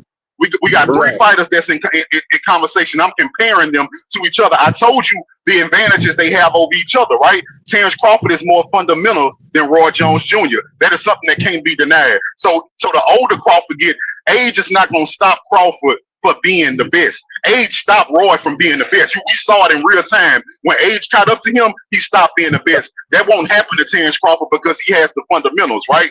Now, age didn't stop Floyd either. Now, again, if Bud don't have a lot of flaws, but I named the ones he did. Yeah, his defense ain't as good as Mayweather. That's no doubt about that. His defense is not as good as Mayweather. His defense is still good. It's still better than what people give him credit for. They try to make it look like he's some guy that's getting hurt and getting hit every fight. That ain't the case, but he does get hit more cleaner than Mayweather got hit before, but that's money made though. I'm saying when he was in Pretty Boy, he did take some shots, a little bit more shots in that era than he was in the money era because he was a much more of an offensive minded fighter compared to what he did when he was TBE. He's much more defensive, responsible. Like you said, he changed his style. He had hand problems, so that made him change his style. And that's a salute to his greatness for him able to change styles and still be the best out there. He was the best out there, arguably at Pretty Boy. Baby Roy probably was better at his best, but he was definitely the best out there when he was money made. Oh, I agree. I will say this though. Roy Jones at his best is better than all of them. At his best, he just don't overall career. Mayweather career is better. But I'm saying at their peak, ain't nobody can see Roy Jones Jr. Ain't nobody can see him. He had everything. He had the athleticism. He had the power in both hands. He had the boxing IQ. At his best, ain't nobody can see Roy. But Roy, like I say, he relied too much on athleticism when the fundamentals. When his age caught up with him, he ain't have nothing to fall back on like a Bernard Hopkins. Hopkins had fundamentals. Well, that's why he's able to fight late in his career and win belts at 45 plus years old. Even competing at 50, trying to beat a guy. Well, believe it or not, I think Roy partied too much. I think he didn't really lead the fighter's lifestyle. And I think if he would have done that, I think he would have went a whole lot further than he did. You know what I'm saying? And he was still incredible with what he did. But when it comes to the legacy, I don't think you can even put Crawford, you know what I'm saying? You can't put Crawford against Floyd like that. You know what I'm saying? Floyd, his body of work is just too great, just because of the competition. As far as pitting them against each other, I don't know. Terence is a bigger dude. I would have to see that fight. You know what I'm saying? I don't know if Floyd can hurt Terence Crawford. I don't know if Terence Crawford can really hit Floyd. You know what I'm saying? When I'm talking about prime for prime, you know what I'm saying? If they would have met, like they would have had to meet at something like 135 or 147, something like that. Maybe at the higher weights, Terence would probably overpower him or something. Because Terence is a bigger guy, you know what I'm saying, than Floyd, naturally a bigger guy. So I don't know if that would, because he can adapt in the ring, so it's hard. And they both athletic. So I've seen Floyd against Zab Judah, who was more athletically gifted than him. So he was fucking Floyd up. So I know Bud will be able to hit him. You know what I'm saying? So assuming that his speed is enough. You know what I'm saying? He's able to counterpunch efficiently enough. So I would have to see that fight. I can't just say Floyd would beat Terence Crawford because they would have to kind of go back some weights when his hands was working good. They would have to go back in time. And I'll say it would have to be at 135 because if you go up in weight, that gives Terence the advantage because he's naturally a bigger dude. And I think he was weaker at 135. I think Floyd probably would have knocked out Terence at the lower weights. Yeah, he'd have beat him at 135. I think I agree with you. Floyd beat him will beat Crawford at 135. But if you come up to 154, it might be a different story. 147, 154 might be a different story because that helps Crawford. Because go ahead. No, I got cut out. My bad. I got cut out. I was over there road. But look, to y'all point y'all talking about now, I want to add two things to that, what y'all talking about right now. What would have happened if they fought each other, right? One thing I want to add that was said, and I agree with, was the guy. It was the guy. I don't know if y'all know his name, Two-Tone Superstar. I don't like this dude that much. He the one that be with Ness on the boxing board. I don't like him that much, bro. Hell no. He a character, but he did say something I heard him say was on one of his shorts. And he was talking about Bud Crawford, and he agreed with what I was saying to you on here before, Paul. I feel like Bud, all his best wins, he fought all his best opponents when they were at their weakest. So he brought that up, right? Now, that's not the point I want to push home. But he did say this. He said a lot of people want to compare Bud to Floyd Mayweather, but he said Floyd Mayweather didn't slow down when he turned 37. He said when Floyd Mayweather turned 37, he gave the next big superstar a chance to get in the ring and prove that they was better than him when he fought Canelo. And he was looking at it like, well, Boots is the equivalent. And I was thinking to myself, I said that also. My thing is, if Floyd Mayweather can give Canelo the opportunity, he can fight his young lion. Muhammad Ali fought his young lion in George Foreman. How we gonna sit up there and keep saying that Crawford is on their level if he won't give you a young lion? Matter of fact, he never gave you no great fighter in their prime ever in his entire career. But you want to put him on the same level with a Muhammad Ali and a Floyd Mayweather. But to how the fight will go down specifically, right? This is my prediction. I'm on record for saying this, and I'm gonna go down with this, boy. You will never hear me say nothing different. Nobody is ever gonna weigh in at the same weight as Floyd Mayweather one night and then beat him on the next night. Never. That'll never happen with no fighter in history. But the reason specifically why I think Crawford will lose is because Crawford is usually used to being the more athletic, skillful fighter that can fight from the outside. Usually he turns into the matador and he forces people to fight on his terms. If he fought Floyd Mayweather, that'll be the first time ever in his career you would have to be the chaser. Floyd would be the matador and you would be the one getting counted all night. Yeah, I kind of agree with you. I think they fought at 147. You know, I think Floyd is a great defensive fighter, but he fight Crawford, he gonna be extra defensive. You remember when he fought Pacquiao? He won that fight, but he didn't throw a lot of punches in that fight. He was very cautious because he said after that fight that Pacquiao was trickier.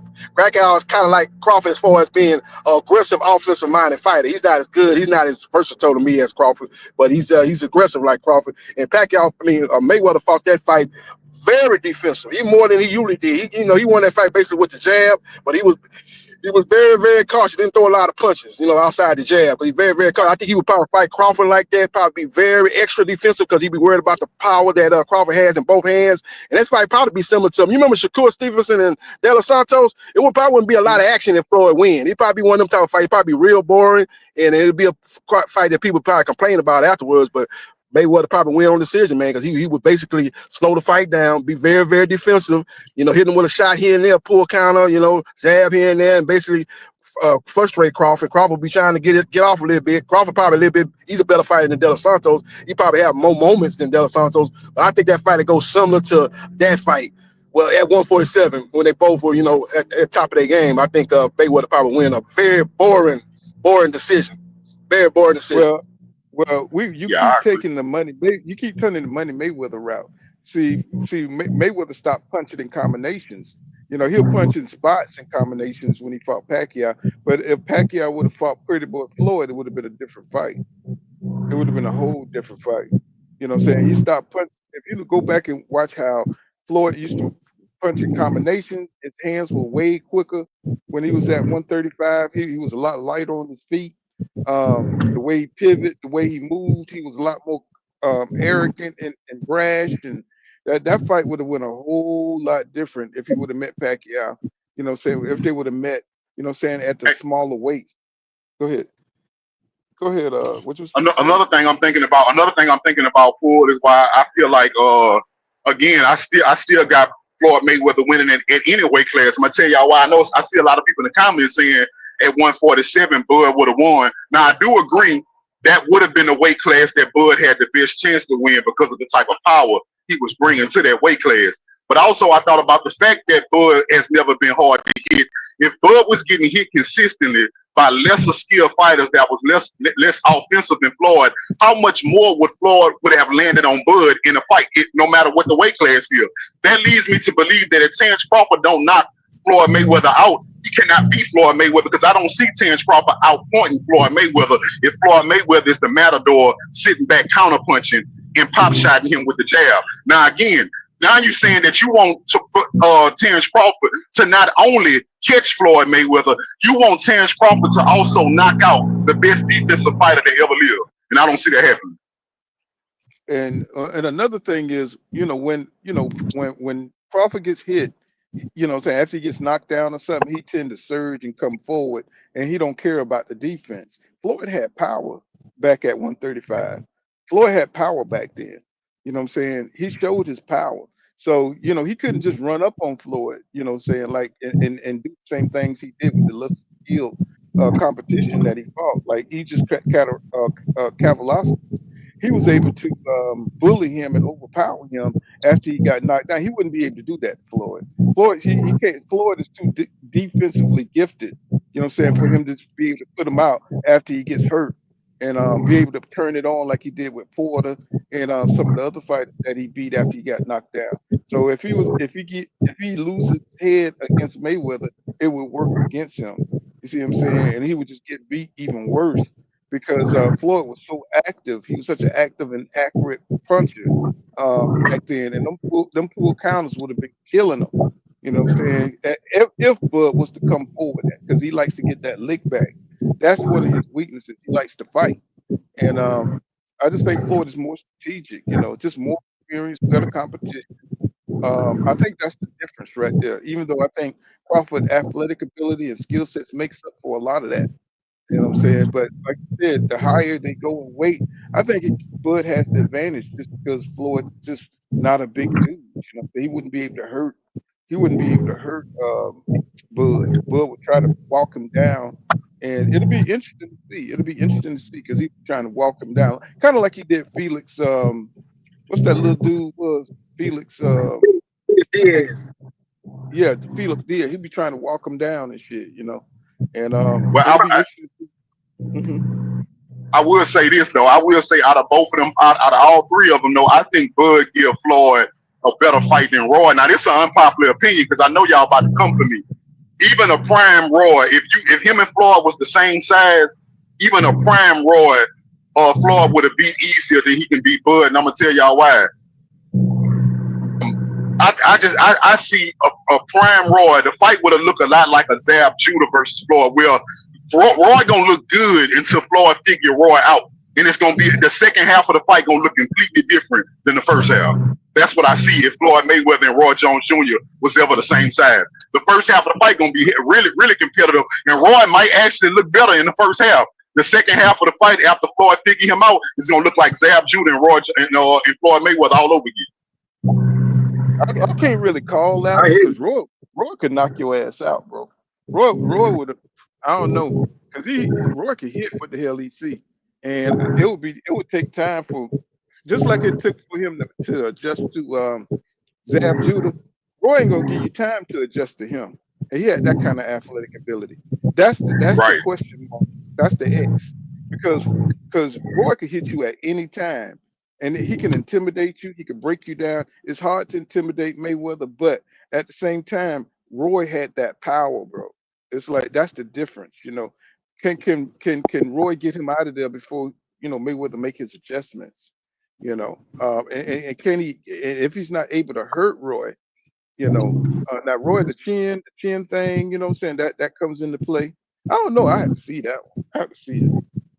I'll have to see Yeah, it. that'll be a But it's good one. I thought about that too. I thought about it. One thing what I didn't give Roy, but you made me remember, is that, Prime Roy Jones Jr., bro, he didn't get lucky and knock you out. He knocked you out. It wasn't luck at all. So, yeah, He you're was right. just that he was just that fast, man. It's like nobody could stop when Roy wanted to put hands on you. Especially you saw when he was pissed off with Montel Griffin. You saw how he went in there and what he threw a fucking hook from California to goddamn New Jersey. And I never seen a punch like that till this day. You know what I'm saying? The way he hit Montel Griffin, bro, and knocked his ass out. I was like, oh my God, what the hell punch is that? That's a damn hook. What the hell was that? You know what I'm Like saying? a And he half was foot, leaning half into it. uppercut. I was like, Yeah. what the hell is that? You know what I'm saying? That dude was he was on something different, man. Yeah, I'm When he was saying in his at prime. his best, I can't see nobody beat him at his best. I'm talking about maybe even throughout boxing. You talk about the greatest of the great. I'm talking about at his peak. Man, I You ain't seen remember nothing. when he beat Richardson and he was high stepping up in the ring and he had that motherfucker turning around and he was hitting him on one side, had that bitch flipping and he went on the other side and hit the nigga. I was like, oh my God. I was like, this dude here is too much. You know what I'm saying? Even though So Richardson wasn't, basically, no, I was just saying. So basically, what we talking about is extreme offense versus extreme defense. That's what they fight would have looked like. but they all counter punches though. That's the crazy thing. The crazy thing is they're all counter punches. Roy's a counter puncher. You know what I'm saying? And they just go on offense when they figure you out. Roy figured folks out fast. The way he processed information was crazy. If he saw you ain't had no business being in there with it, he's either gonna toy with you or he gonna get you up out of there. You know what I'm saying? If he saw that you wasn't fast enough to be in the ring with him, he went to work. You know what I'm saying? Floyd figured you out. I think Bud is the slowest one when it comes to figuring out opposition. He's probably got the slowest processor because he takes his time. The other ones they just throw some shit out there, and if you can't deal with it, they finna get your ass up out of there. Yeah, my point is, I think they all great, bro, but I don't like the disrespect. I can understand why Roy said what he said, though. You know, him and Floyd don't like each other. But I feel like that's a beef that Roy started. And it was like, I feel like Roy started that beef too. So when I hear him say stuff like that, oh yeah, I think Canelo better. Bro, like it's some childish third grade stuff, bro. Because I wouldn't want to disrespect neither one of them. But when you put it like that and you put it out there, that'll make somebody like me tell you the truth. Floyd better than both of y'all. How about that? He better than you and Terence Crawford. How about that? Well, let's just say I would say Floyd definitely had a better career. Definitely, it's kind of like comparing LeBron career to Michael Jordan. Michael Jordan's only in the league for what, 12 years, 13 years, something like that. But LeBron been in this bitch for what, 20 years? You know what I'm saying? So he's definitely the GOAT, but he's definitely because he had a better career. He don't have 6 championship rings, but he had a longer and better career than Jordan. You know what I'm saying? I don't even Well, I want to say mean, better. I just want to say, he just had a more yeah, it successful wasn't. career. Yeah, what it is, like, yeah, because they actually got a debate. They had a YouTuber broke it down because like when you look at it on the surface, that's what it seemed like. He had his longevity was better than Jordan, but Mhm. when they broke down their numbers, the sheer numbers, bro, Jordan was still better than him. I can't do it because I don't. But when you watch the breakdown of it, Jordan was still better than LeBron statistically. Well, They yeah, were showing his win percentage. They were showing his impact on the court. Now this dude went into detail. He showed the impact on the court, his defensive ability, the difference between him being on the court versus off the court. Meaning, at some point your superstar got to sit down. They was looking at how the team was affected when Jordan sat down. By every metric, Jordan is better than LeBron James. well, Jordan, I mean, the impact that he had, it was kind of like Kobe probably is the closest thing to MJ that you're going to see as far as the fear that he put into opponents, as far as his impact on the game.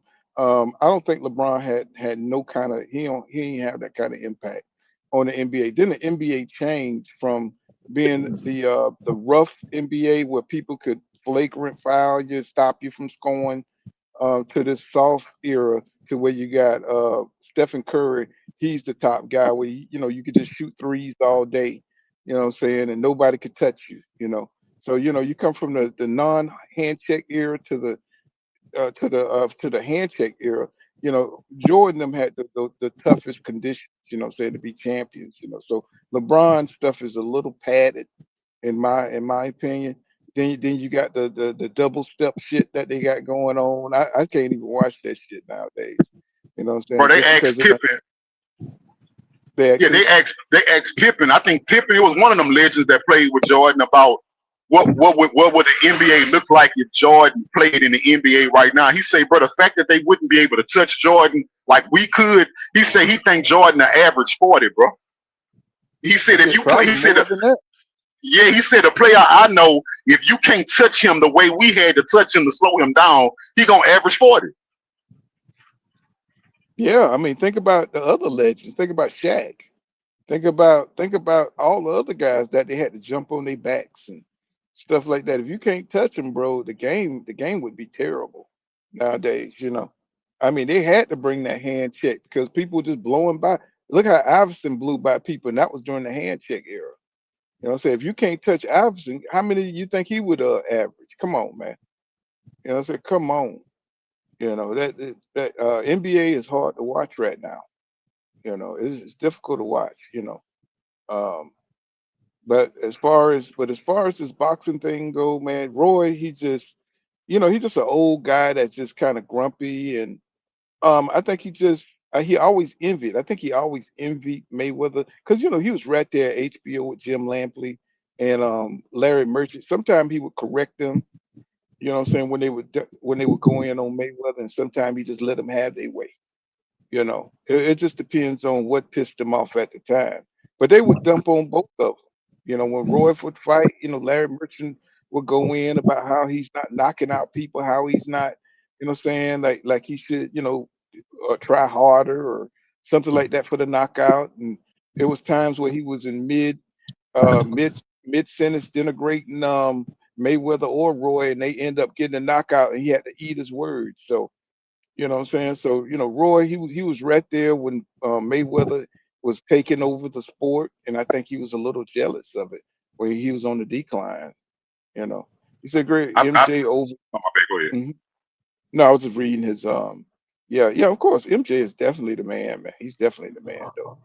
What you were Another saying? thing too, how much of that too, Paul? Because we done talked about it, and everybody who understand boxing know that Roy only flaw was the fact that he was so physically gifted he didn't work on the fundamentals, right? How much of that bothers him? That's exactly the opposite. Because Floyd's biggest strength is the fundamentals. You know what I'm saying? If you strip away Floyd's speed, because he was fast too, he was athletic, but Floyd still had supreme fundamentals. I think that bothered Roy too, bro. That What Floyd I'm came talking with about. something. Yeah, that bothered him that Floyd had what he was missing. Mhm. That's what I'm talking about because he was up close. And when you watch Mayweather, he's like an artist, bro. You don't see nobody um, move like him. You don't see nobody study the game and understand what's going on. What I'm saying, from his opponents, the way he break them down. What I'm saying, technically, the way he broke down Zab Judah technically, it was a beautiful thing to watch. Man, you got to know your boxing, bro. You know what I'm saying? To be able to do what he did, to take the outside, what I'm saying, and the way he broke Zab down was so a guy who's faster than you, a guy who's more offensively gifted than you, and he broke Zab down, bro. It's like man, Mayweather, and I think Roy record. It's kind of like when people saw that Mozart movie. I don't know if y'all ever saw that, and Mozart was just this gifted motherfucker, and they just couldn't believe this music was coming out of this motherfucker. It's like people who've been composing for 30, 40 years, and this motherfucker just could just make up shit in his mind. You know what I'm saying? And even though Floyd worked on his shit, you could see what a genius he was, right? And I think I think Roy saw that in Mayweather, and he was just fucking jealous of that shit, right? He was jealous. He had his uncle, and he had his father. You know what I'm saying? Two perfect fighters, right? One who's a defensive master, and one who's an offensive master. So I, they came together and made one hell of a goddamn great fight. And I think Floyd was very jealous of that. And I think Roy thought about his daddy and what a hard tactician he was. And I think you kind of look at that shit, you like, damn. It's like, man, if I only would have had family like that, I would have been a better fighter. You know, and I would have worked on my shit like that. I could have been just like that or better because I got even more power. I got even more athletic skill. So, that's just the way I see it. What you think, JP? Yeah, I agree with you. I agree with you. You're making a lot of good comments about that. I agree with you. Both of them guys did have fathers in their life when they was coming up. Guys. Floyd fight guy was dad was a former fighter, former guy. He fought Sugar Ray Leonard. He was a guy that fought a lot. Fought a legend. And Roy Jones Jr.'s dad, I don't think he reached those heights, but he was still a guy that was heavily involved in boxing. So he had his way of doing it. A lot of people probably didn't agree with it when you look back on it, but it was effective at the end of the day. You see what became of Roy Jones Jr. He became a Hall of Fame fighter, multi-division world champion, one of the only boxers to become middleweight champion and heavyweight champion. So he was able to accomplish great things. And same could be said for Mayweather and his dad. They went through a lot of trials and tribulations too. We seen it on that all access Mayweather when he was taking on a lot of those big fights. Mayweather 24/7. Him and his dad had issues, but at the end of the day, his dad was able to instill him that Philly shell, that a lot of the styles that he brought to the ring was instilled by his dad. He became one of the greatest to ever do it, multi-division world champion, the best fighter of his era. When he beat Pacquiao, a great fighter. So both guys had their own journey.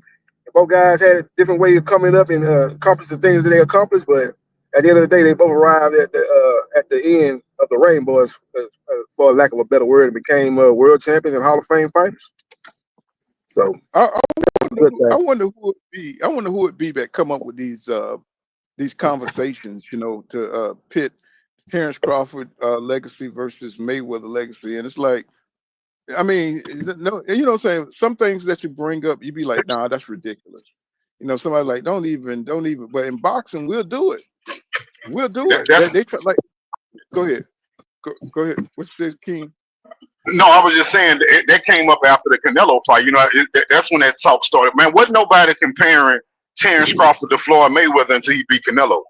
See, a lot of the fans who believe that Canelo was that big win he needed to be in that conversation, they ran with it. A lot of people looked at the common opponent they had and they ran with that. And for years, bro, like everybody, a lot of people that don't like Mayweather been looking for his replacement, and they didn't care who it was. And I'm not taking nothing from Crawford, but Crawford is just good enough that they feel like they found a person that they can finally replace Mayweather with. And I'm telling anybody with common sense, know that it's not true. That is not true, bro. Whether you're talking about the accolades or their skills, Terence Crawford is not better than Floyd Mayweather skill-wise, and he is not better than him for his career accomplishment. Because yeah, this dude been three-time undisputed, but look who he did it against. He did not do it against the caliber of fighter that Floyd Mayweather faced. Yeah, and that's one of the biggest points that I think people miss. You know, just to have Crawford over Mayweather at the end of the day, and it's just a crazy conversation. You know what I'm saying? Because Pacquiao himself, you know what I'm saying, is a whole nother beast, man. I mean, Jesus, to be facing Pacquiao, man, that dude was a bad motherfucker, man. You know, they try to put Pacquiao legacy over Mayweather, even though Mayweather beat Pacquiao himself, and he beat Canelo. I mean, damn, just them two alone, put Mayweather in a whole nother space, bro. So it's Yeah, that's like Max I don't even Kellerman. get it. Max Kellerman tried to do that. I know you talking about Paul Max Kellerman. He the one tried to say Pacquiao his career was better than Mayweather's career, even though Mayweather beat him in the ring. It's like, how you gonna try to put Canelo over Mayweather and Pacquiao over Mayweather when Mayweather beat both of them? Yep.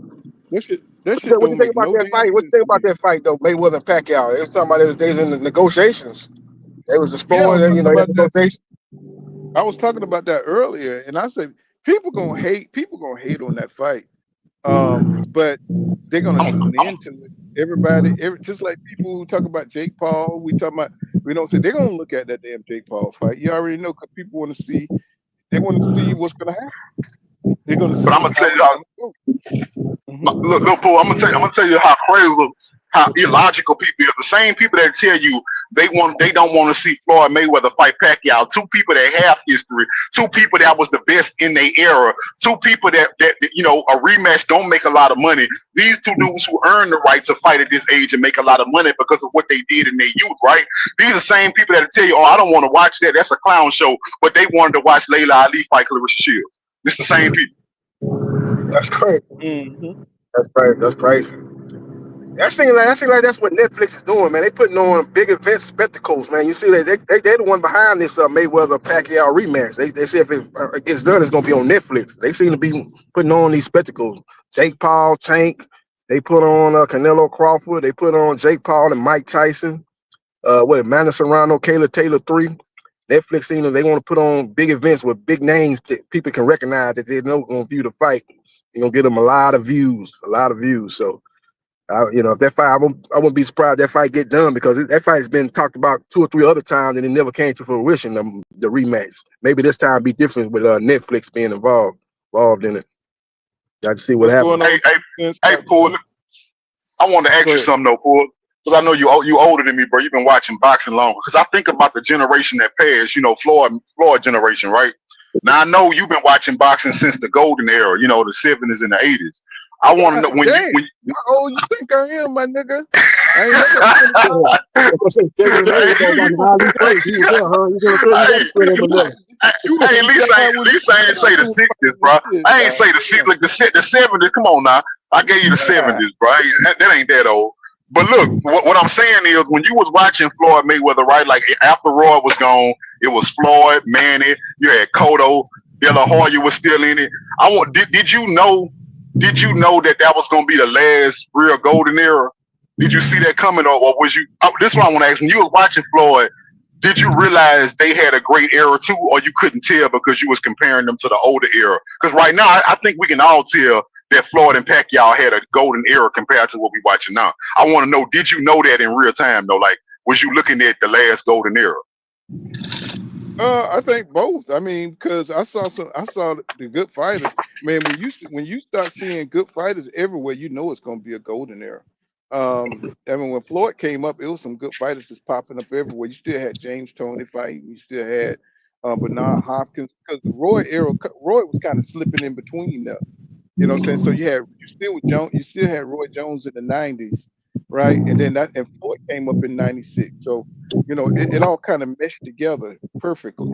You know what I'm saying? They all kind of rolled over. So you had Zab Judah.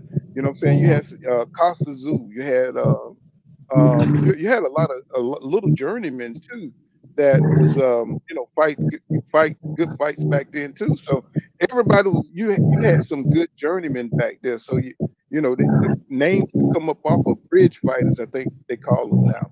You had a lot of bridge fights. So when Floyd came up, man, he had some good fights, man. You knew it was going to be really good. So I knew it was going to be all right. Terry Norris was still fighting back then, pretty good. Then you had Shane Mosley coming along. So you just knew these guys was going to clash at some point. So so it was just some good fighters, still in the league, in the divisions and stuff. So yeah, I knew when Floyd came along, it was going to be good, man. I could tell by the way he was moving up the ranks, just his skill set from the Olympics. You just knew that boy was going to be different. What I didn't know was when EJ them came along that, saying when Floyd started getting older, what was going to happen.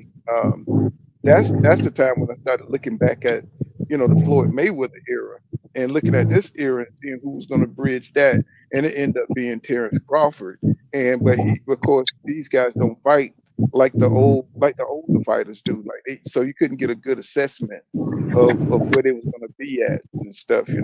So so that's Right. I don't know. It's like from 2000 to 2025 time. These fighters fight so far in between. You had to fall on to the older fighters because they fight a lot more often than these new Right. fighters. Right. Yeah. You So, know what because it I was started? thinking about this, Yeah, you know I what it was started thinking kind of about this. saying. Go ahead, go ahead. Nah, go ahead, bro. You go ahead. I was thinking part of the reason why I think it changed was because when HBO left boxing, that kind of changed it up, and then Showtime left. It just kind of changed things up, man. That's why I think when we kind of left the golden era of boxing. When we had Mayweather and Pacquiao, they both were doing pay-per-view fights every couple of months apart. So you get Mayweather, Mosley, you get Pacquiao, Hatton, and it was all building toward a Mayweather Pacquiao fight. Hopefully, they was in dispute on the drug testing and this, that, and the third. A lot of people thought Pacquiao was using using PEDs, and they could never come to a agreement on a fight. But it was always a big fight involving other fighters.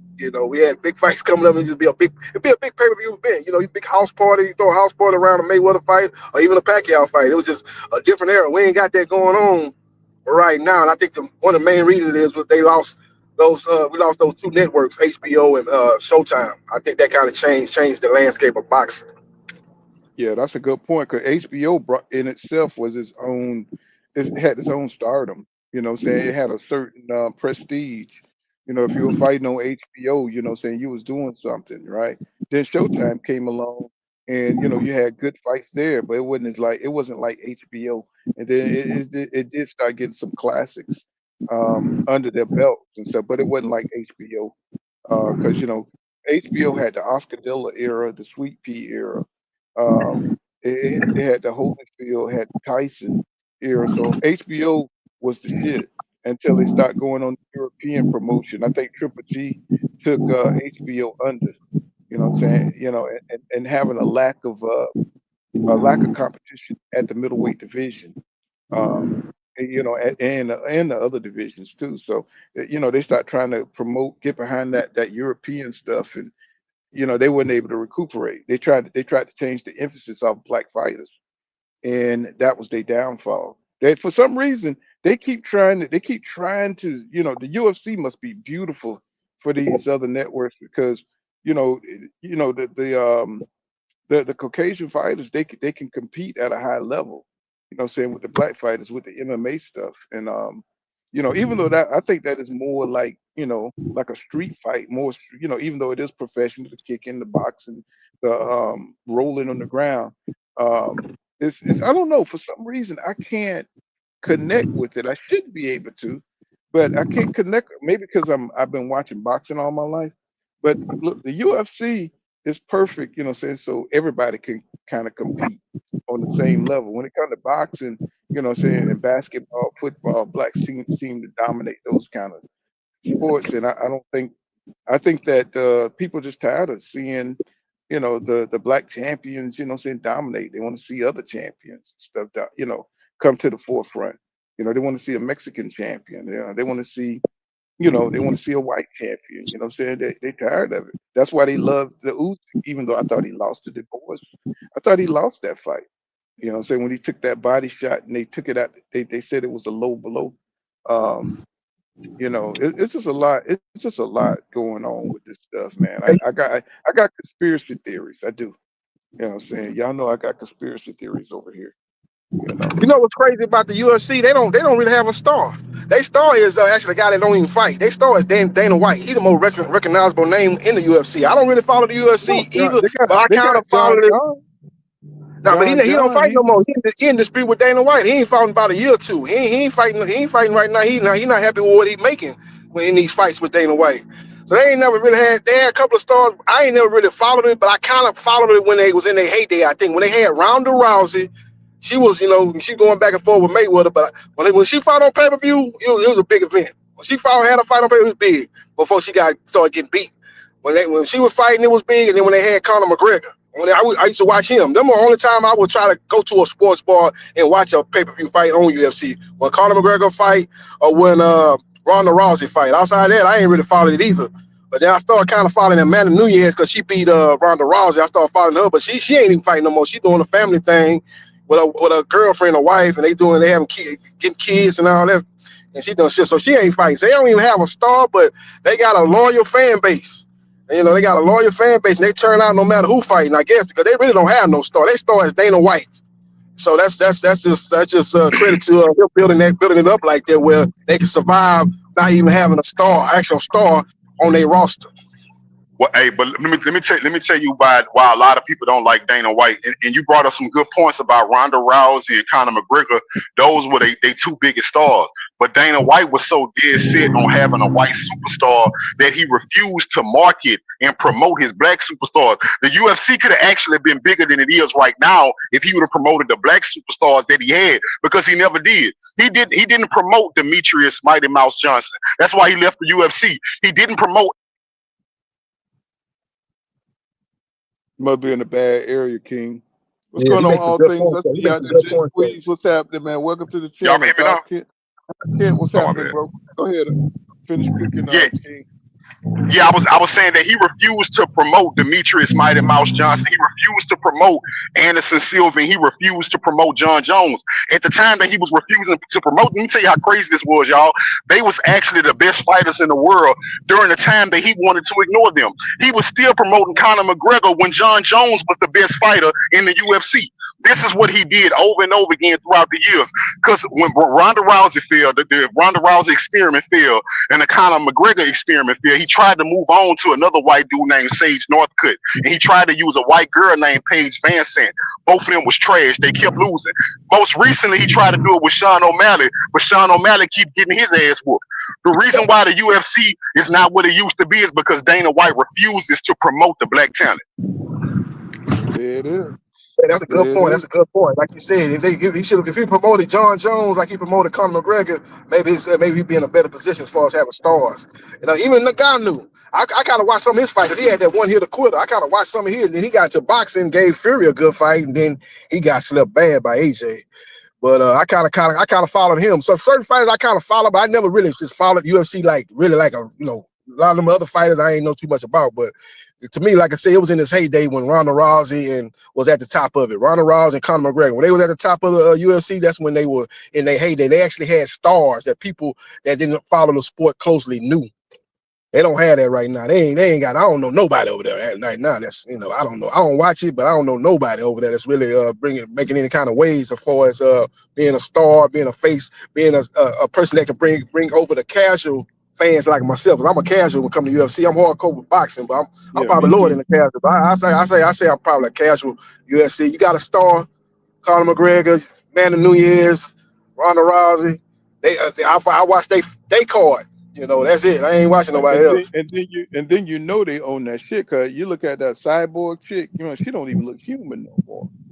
You know what I'm saying? She was like, some of the it's like, anytime that they have a UFC fighter come over to boxing, they can't last, bro. They don't have the win to last. Anytime a boxer goes over to the UFC, they lose bad. So it's just a sport that just can't integrate. Now you did have Prince Algieri come over from I think UFC, but he was mediocre. He was The okay. kickboxer. You know. When Algeria kickboxer, he was a kickboxer. Yeah. Isn't that the Yeah, same shit? Wasn't that the man, same shit? it's a form of UFC. It's a form of UFC because you can kick people. So it's a form of it. It's a combination of boxing, kicking. It's a combination of boxing, wrestling, and kickboxing. Street fighting. It's a Well, combination of all four of them things. I used to watch them when they first came out with Shamrock and stuff. I used to love it back then because they were breaking arms back then. They had to shut that shit down and put some rules on it. Like when I first started watching it, they were breaking arms, breaking legs, foots, and all kind of stuff. So it was too violent for TV. When they first started, they had to put some parameters on it, and that was before the Dana Whites and stuff. When they had the what's them boys from Brazil when they brought in the Brazilian what they call it wrestling style stuff, and they were Samoans, breaking foot. No, it was a that Now you Brazilian talking about jujitsu, jujitsu. yeah, the jiu-jitsu, yeah, when jiu-jitsu, they brought martial that arts. Yeah. in. Yeah, I forgot what the name of that family was that brought that in Talking about into the the Graces. It's the Gracies. Graces. That's when I was watching that shit back then when they were breaking shit. They were actually breaking people arms and stuff like that. But then they had to shut it down for a while because it was just too violent for people. People were complaining, all that stuff, but it got watered, like everything else. It get watered down. Not that I want to see people suffer, but it just became what it became. Always some promoter come in there and just corrupt the entire sport. You know, that's what happens. It's just Yeah, honestly crazy. Clarissa Shields, she had went over there for a couple of fights. I think they were trying to build a fight with her and Amanda Nunes. I watched her fights when she fought. I was looking forward to her and Amanda Nunes getting in there and fighting. But like I say, UFC really just don't have no stars. But that's one of the main reasons why they don't, because Dana White ain't paying them what they should think they should be getting paid. So a lot of them are on the sidelines, upset. The few stars they do have, like So John Jones, Amanda Nunes is not fighting. I think hers more for she's doing a family thing with a wife, but she still ain't fighting. So that's hurting people like me from watching. Stopping people from watching me. I don't know none of them outside of them two really. So well, they I mean, I trying to don't know build what sports black fighters stars. expect from the UFC. I don't know what black fighters expect from the UFC. It's all in the name. His name is Dana White. That's his damn name. Ain't no hiding that. You know what I'm saying? That's what he believes. You know what I'm Because saying? look, He's Paul, not gonna pay. let me tell you how you know. Let me tell you how you know that it's terrible what he do to the black fighters. A lot because I'm in the boxing world. Of course, I'm in the boxing world, but a lot of boxers don't watch the UFC at all, right? It's a shame that when you talk Mm, to these people about somebody like a John Jones, they don't know when they hear John Jones, they don't understand who he really is. John Jones is the Michael Jordan of the UFC. The same way you would look at Jordan and say you the best ever and nobody will ever be better, that is John Jones. But Dana White has refused to market this dude so much that the average black person don't know nothing about John Jones or how good he really is. This dude is undefeated poor in a sport where by the statistics of the way this sport is designed poor, you are supposed to lose at least once. Just by the way this fight is designed, this man he has been able to go undefeated for over 20 years, bro. Nobody can beat him. yeah, I remember. Yeah, I remember that. You know what I'm saying? I remember John Jones and stuff. I remember when I think he hurt himself and he was out for a while and then he came back and there was some kind of every time he came back looked like it was an issue.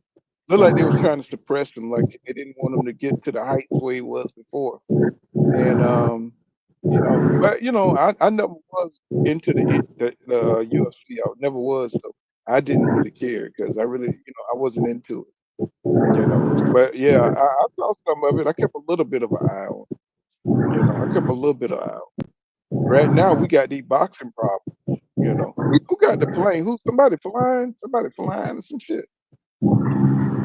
Who, some, Yeah, that's me in my somebody background. left Yeah, some that's me big in my rock. that's my engine revving up. Yeah, that's me. Got right here in the I'm gonna background say driving. somebody sound like somebody flying. Yeah. Justin Field crop. Yeah, that's me. That's me. Mm. Yeah, but Yeah, but like shit. you said, we got I boxing issues, and we in a kind of dry spell right now. Ain't had too much going on since the Crawford Canelo fight. When we get to the month of November, we'll start picking up. They got several fights in the month of November, so we'll start picking back up. We have some fights to talk about.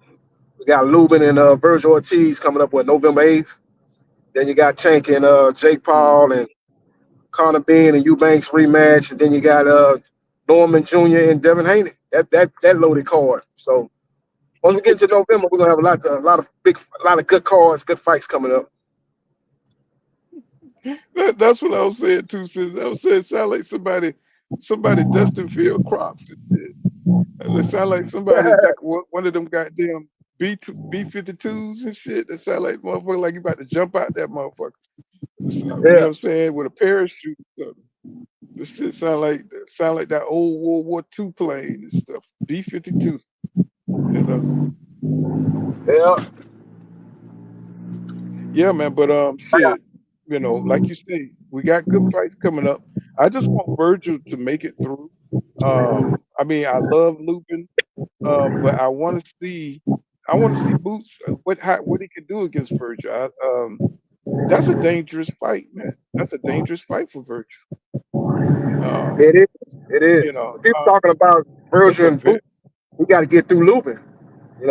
That's not no gimmick fight. To me it's a 50-50 fight, really. This is the best fighter that Virgil Ortiz ever eh, fought. He's just way better than bullshit, or whoever he beat Merchant. This is a better fighter.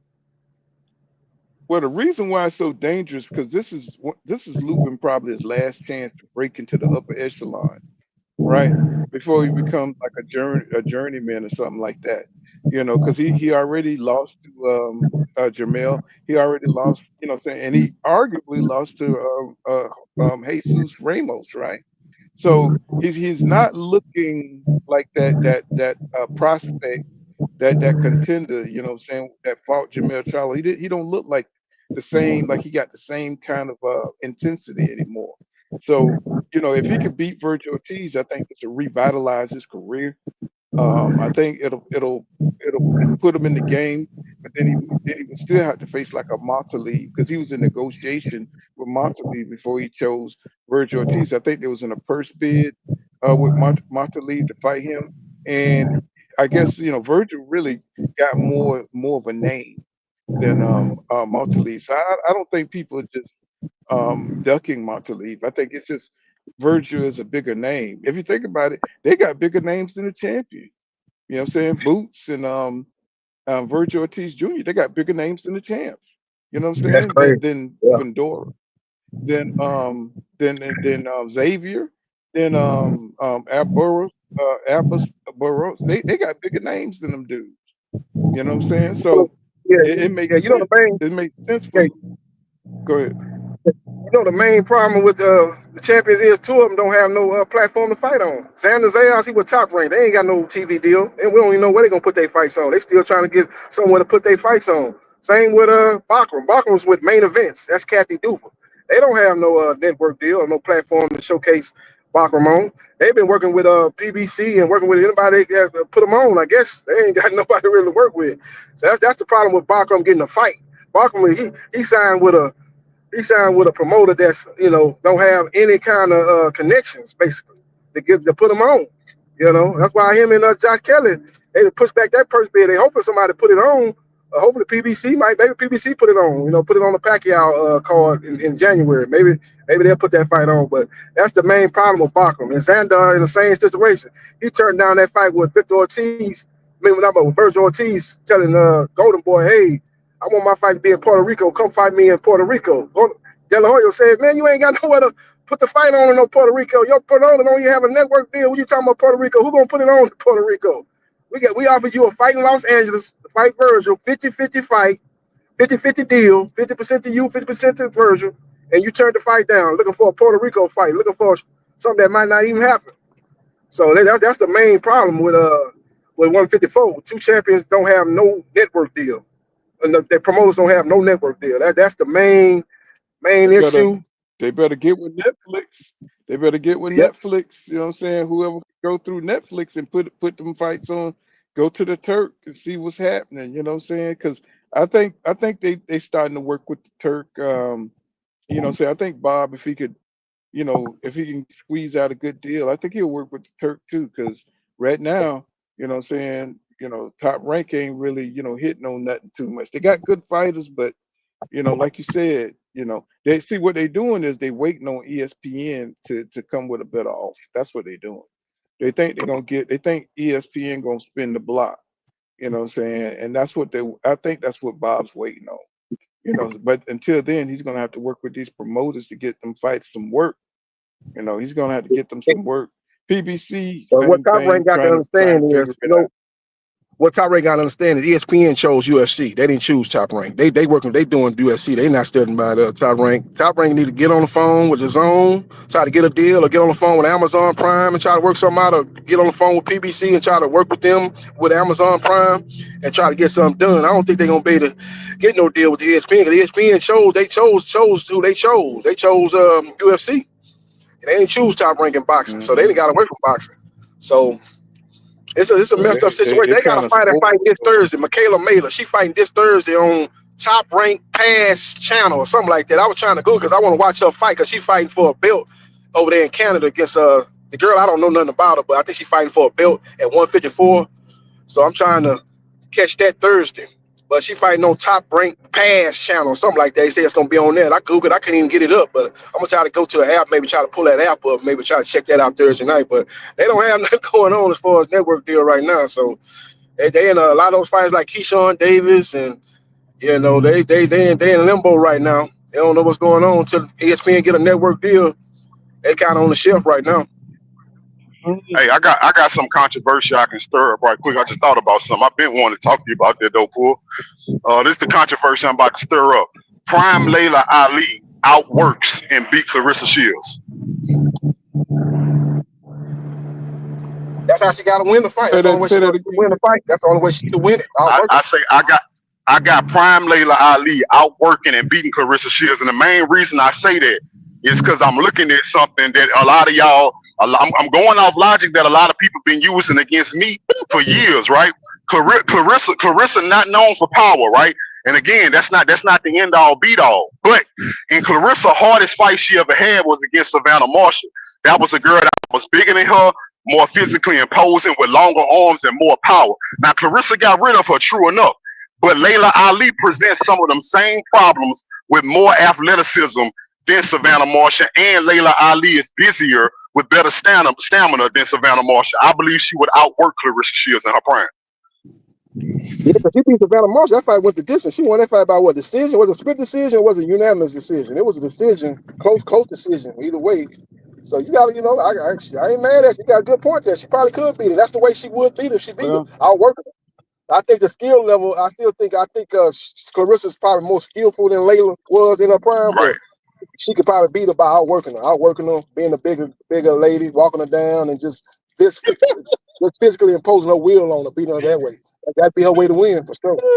I knew, I knew 2 Cents was waiting for to let that shit fly. She was like, shit, hell to the no. Well, you know, so in my arena, the way I see it, Layla Ali is finer than Carissa Shields. That's what I see. That's all I That's all see. that matters. That's all that matters. That's the only thing that matters, huh, Pool? Now Carissa fine. Now don't get me wrong, she fine as hell. Now don't get me wrong, but that guy Carissa, she got that '90s. She's got that '90s sexiness. Goddamn it, she's got that. You know, she got that. You know, she got that. Boy, I'm like, God damn. Hey, She got hey, that. you can only go Goddamn. off. You can only go off what we've seen, bro. And what I seen out of their careers, I told you, her hardest fight was a woman that was a similar size of Layla, that wasn't as talented as Layla, and that was her hardest fight. And I look at Layla on the flip side. Layla didn't care about how hard somebody was hitting, or basically what I'm saying is Layla sit there and stand in front of all of them, and she would mow them down. So if you couldn't stand in front of Savannah without struggling, I think Layla can beat you. I really believe a prime Layla would beat you.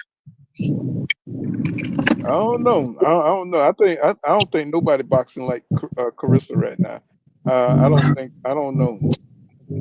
I don't know. I don't think Layla had the skills to beat no Carissa, man. I think Carissa is too good. She fight like a So dude. answer me this. So answer me this, Paul. True or false? We know Clarissa got power. I mean, we know she got skills, but you can tell Clarissa fight emotional. Meaning, if you make it a fight where you want to stand and trade with her, she'll stand with you and trade with you. True or false? True. Now, with that being, with us knowing that, if she trades with Layla Ali, somebody who is known to stand and mow women down without flinching, if Clarissa can't hurt Layla, how is she gonna stand there and trade with Layla Ali? I don't. I mean, I don't. I think Carissa got enough skills. You know, what I'm saying, not to stand in front of her. You know, she got boxing skills, bro. Um, I can't see. I just think Layla's skill set is way too old school. You know what I'm saying? Like she's way too. She's not as technical as Carissa. So I mean, but Carissa ain't as big as Layla either. I would have to see it. I would have to see it That's what I'm because saying, I bro. The just women. don't. Oh, my bad. Go ahead. No, I was just saying. I was just saying. Like I just have to see it because Layla do have size. She do have strength. You know what I'm saying? But do she have the timing? Do she have the do she have the hand speed? You know what I'm saying, to be able to hit Carissa? So it's a lot. It's a lot. You know what I'm saying? And then they so separated by time. Women boxing has gotten so much better. You know what I'm saying? So I don't even. I think it would be ugly to me because I think Carissa's just. You know, she's more advanced. You know what I'm saying? I think she's All, just way above what. Hmm. she more advanced, bro. But with her style, this is what I'm saying about Clarissa. Clarissa is more advanced. She way better than the women that she fighting, right? Clarissa Shields ain't never been in Hmm. the ring with a Layla Ali caliber fighter ever. Now I ain't saying Layla Ali has ever been in the ring with a Clarissa Shields either, right? But Layla Ali is still bringing the advantage in both tenacity and size. She's still bringing the size advantage to the fight. So she bigger than Clarissa. I believe she more tenacious than her too, because like I say, Layla come forward and her hands do not stop until you do. Period. Layla not stop. She not gonna stop throwing until you do. I think all women are tenacious, bro. All every time I see even the worst woman in the ring, they be getting hit in the face. They be leading with their head and they still be getting hit and they still be trying. I'm like, oh my God. You know what I'm saying? Some of the skill level, man, it's just like, oh man. But they get emotional and they still I be seeing these little tiny Mexican women and they'll be getting beat the hell up, but they still be coming, bro. So the tenacity, I think with women's boxing is there. You know what I'm saying? I mean, I would have to see that fight though. But I mean, I wouldn't want to see. I wouldn't want to see a beat up Layla, man. I wouldn't want to see that. I'd be mad. I'd be mad and stuff. You know what I'm saying? Even though Carissa, my daughter, she's my daughter though. You know what I'm saying? You know, You think, I, Paul, you think Layla, that fight gonna happen? You think that fight gonna happen? Because it's so no, personal. I think Layla probably no, gonna take that fight. It's no. that personal. Layla and Carissa. You Nah, think I that think fight gonna if happen? anything, now if she take it, it'll be for that loot. You know what I'm saying? Because they Yeah, just for so that money. And it's divided. When personal. did she retire? When did Layla retire, man? Come on. She 40 Yeah, something by years 17, old. 18. It Damn near was 2008, 2007, something like that. yeah. Like, come on, man. Come on. That it's ridiculous. Now they offer her 20 million. You know, I was like, go on in there and go on and get that money. You know what I'm saying? And Carissa could be just like Roy Jones Jr. did with Mike Callum, just give her a payday. You know what I'm saying? That'll be a beautiful thing. But Carissa, she got an attitude like a motherfucker. You know, so she's a bad style matchup. Yeah. You know what I'm saying? Yeah, I But just like like like King Judah was saying, that size is different, man. On Layla's side, that size is something else, man. It's something it's a factor. Instead of that fight 100 yeah, times like I said, worse than I think Tank. this one got so personal between them two. I think she probably gonna take the fight. I was thinking, she wasn't gonna take it. I think they offered her 15 million allegedly. It was $15 million offer on the table. Yeah. And I think it's I so mean, personal between them two. when you take You it, know, yeah, when you take I think she 15 probably million, women took it at first, but they got a history. So I think she probably gonna end up taking it. But she gotta understand though, she getting them, she getting there and get beat. She gonna have that hold over her head all the time. Even though they're gonna say that that's Layla was okay. 48, That's she gonna okay. still have that over her head. It'd be like her daddy, you know what I'm saying? Daddy, you know what I'm saying? Shit, got old and got beat. So what? I'm rich. I'm rich, bitch. You Yep, understand? yep, Uh, yep.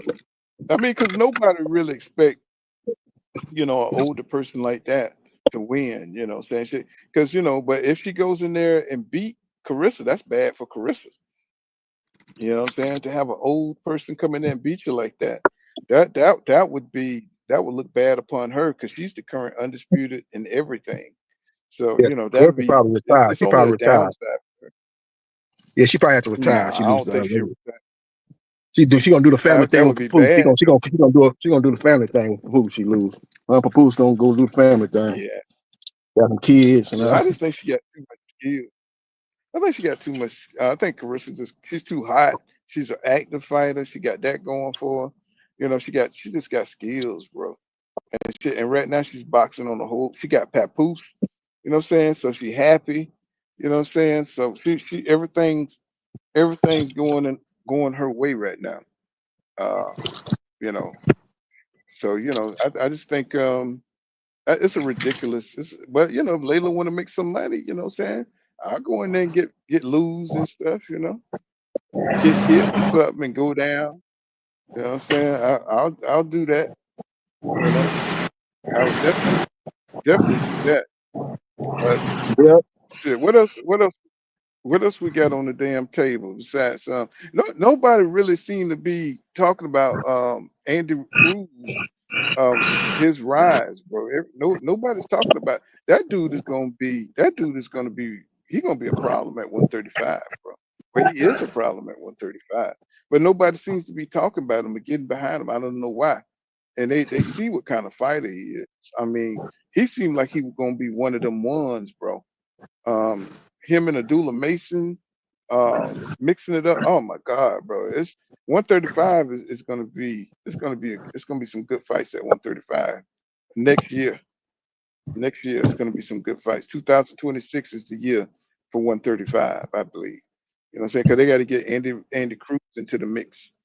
And once he gets in there, got Abdullah Mason, if he can get past Sam Notes, and I was watching film on Sam Notes, I was like, this dude for 135 pounder, he fights like a damn middleweight. You know what I'm saying? The way he fights, I'm like, damn, man, is he really 135? I'm like, oh my God. I was like looking at his back, in there looking like the damn Punisher and shit. The way he was hitting people with the power.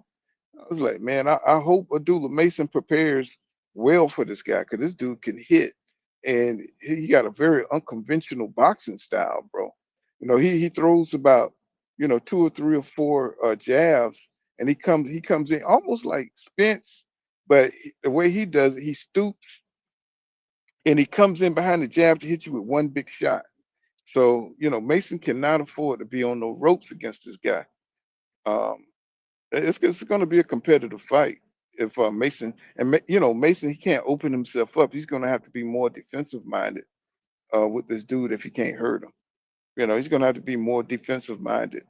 Because that Sam Noakes, man, he got a very unusual style, man. It's he's a very tough guy physically. I'm saying, a very durable guy. So I'm hoping that Mason can continue forward and figure out a way to beat this guy. 'Cause I want to see him fight Andy Cruz. I want to see him fight that Rotella dude. I got some fights I want to see Abdullah Mason in, um, and be able to, what I'm saying, excel, and possibly, fight, once he move up to fight Sean, Keyshawn Davis, you know what I'm saying, and maybe a Shakur Stevenson, because Shakur Stevenson still got a belt at he still got the WBC down at 135, so that'll be a good fight, you know what I'm saying, even though I don't think Abdul is ready for Shakur right now. I don't think he's ready for Shakur, but that'll be some good experience for him. That'll be some great experience for him. But so yeah, but I think we cooked good today. I'm gonna probably come back. You know what I'm saying? If I'll probably be working by the end. You know what I'm saying? I'll probably be going to work. I'm pretty sure they're gonna send me something down the pipe. You know what I'm saying? You done with work, JB?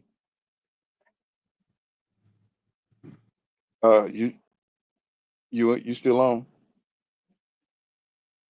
Yeah, I think that's good for today, man. I said I got to go catch up on some things, and I think we done squeezed all the damn blood out of this one. Um, so you know what I'm saying, I'll probably come on back on what the day is. What is today? And I'll be losing track of time when I'm working. This is Tuesday. Yeah, I got to put in my damn work thing. And yeah, I'll probably catch you guys probably Thursday or Friday. Probably Thursday or Friday. You know what I'm saying? We'll chop it up some more then, you know. All right, you know what I'm saying? See you guys in the next live stream. Appreciate everybody for showing up. You know what I'm saying? You know how we do. You know what I mean? So see you guys in the next one. All right, JB, I'll catch you.